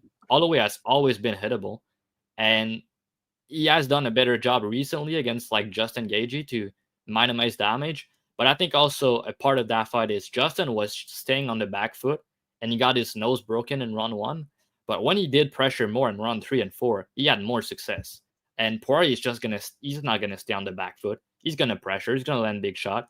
And I just don't see that fight playing out too much different than the last one. I think the mistake that Poirier did in the last fight is he went crazy trying to finish him in round 1. He landed like 51 significant strike. He threw 100 significant strike in the round. And after that, he shoot 8 takedowns in that fight. I think that was a mistake to shoot as much. And, it didn't help his cardio. But he still hurt Max after that fact, right? So Max took those shots and he got hurt bad in that fight. But he took those shots when he was in his prime. I can't say confidently that he's going to be able to take those shots against again, a power puncher that's going to hit him multiple times after being knocked out for the first time. I don't think Dustin's going to knock him out, but what I'm saying is I'm pretty confident it's going to hurt him. And on volume, it's going to be close. The last time the striking numbers were close, I think Holloway is going to land a bit more volume, but I think Dustin's going to land a bigger shot, and it's in his hometown. Every time you land a big shot, the crowd's going to go crazy. I don't think the fight's going to play out in the grappling, honestly. I think it's going to be a striking fight, a striking war, where, again, it's going to be close on volume, but Dustin's going to be the one landing the bigger shot. And if you go to distance, Dan Hooker, Max Holloway, all these GTD war, Justin Gaethje, he finished him late, never mind. But if Max is not finishing Dustin is not going to quit in his hometown. And he's also in the best shape, I think, in recent years. The guy is shredded. I'm also going to talk about some narrative, but I think he might be on the steroids for his retirement. I've listened to his interview. He said, right after I'm retiring, I'm getting on the steroid. I'm not kidding. I'm getting right on it right away. Why couldn't he just get on them now for his last fight? Start. Yeah. I mean, it's and not wrong. in insane shape. Coincidence? Maybe. But again, I just don't think. I know Max knockout Gaethje. It was good. We all cash on that. But he's never been like a big KO guy recently. Like in these type of fight, he wins striking based decision. I just think that when he's out power, he tends to struggle. And even the Korean Zombie fight, he knocked him out, but he got clipped multiple times in that fight. People kind of forget again. But yeah, I just think that fight is really close. But Dustin is fighting at home for his retirement, and he put the work in clearly if you look in his shape. And what I've heard in this interview, he's not the type of guy that's going to go out there and not give his all in front of his hometown. So the retirement is concerning. But for a guy like him in these type of fight, like, he's not going to quit. You're going to have to put him out, right? Same for Max Holloway, by the way.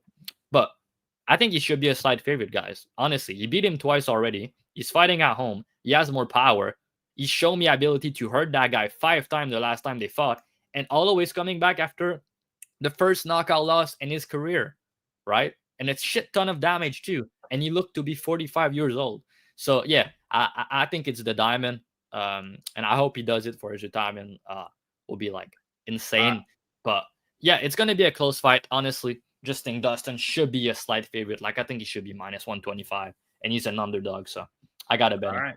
That sounds good. That's the show, guys. Let's do the BTL parlay real quick and get out of here. We have won one BTL parlay with Liam already. I'm not doing it. Yo, you're not going to let Jewish Better's son go to college? You're going to take that from him, Dravhy? Yeah. Don't do it. All right. I'm going to go with who wants Roman Kopylov minus 230? I'm not doing it. No. Even worse. All right, Key, what do you want? What do you want your leg to be? Drav will do if we force him to. What do you want, Key? What do you want, Liam? I'm not putting any money on that parlay, especially with Kopylov being.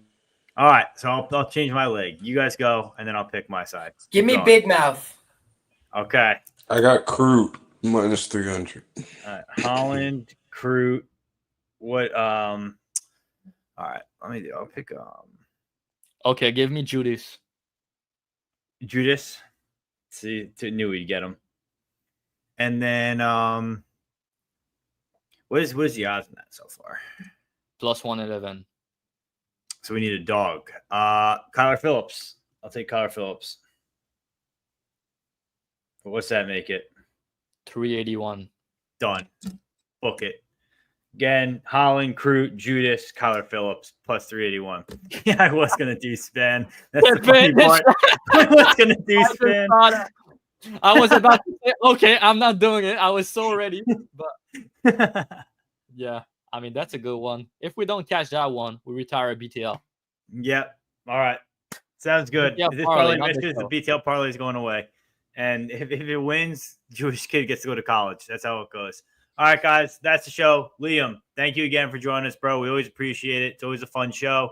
You got your Patreon going, right? You got your own show on what is it? Thursday night usually you're gonna do it, or Wednesday night? Yeah, it's going to be Thursday at 11 p.m. Eastern. My guy Wiz and myself are going to be going live to go over the whole card. I will have more tape done by then. Some of the fights that I gave you a little bit more of like a generic preview, so to speak, I'll have a little bit more details fine-tuned. But overall, I'm excited to get into some fights. God bless. Good luck. Enjoy the fights to each and every one of you guys. I appreciate you guys having me on. And I hope that you guys have good luck this weekend as well as myself. Appreciate that, Liam. All right, Drav, obviously on a heater right now. Got to join his odd chopper. I'm about to go on a vacation next week. He's kidding. He's not going on vacation. He's going to be working hard. We got a bunch of events in a row, and also Dana White Contender Series comes back. We got PFL. We got everything like that. It's going to be great. Join his odd chopper. Key, what's going on your side of the world? Same old shit. We got a bunch of bets locked in already for this card. PFL's Cape Town, and I think they're in South Africa. They got some bets on that. Hopefully, whenever lines come out for that, Fury FC's out, CFFC, good title fight over there. I mean, it's a lot of good stuff going on. Now it's a great week to join the Dub Club and DM me. I dropped 4 units worth of parlays on Sunday. All you gotta do is like my post and DM me to get them. All right. I'm going to like his post and DM him and post him as my bets, and you guys will get them for free. Join the Discord. The link will be below in the description. I'll put everyone's link down there. Thanks again for joining us. Peace.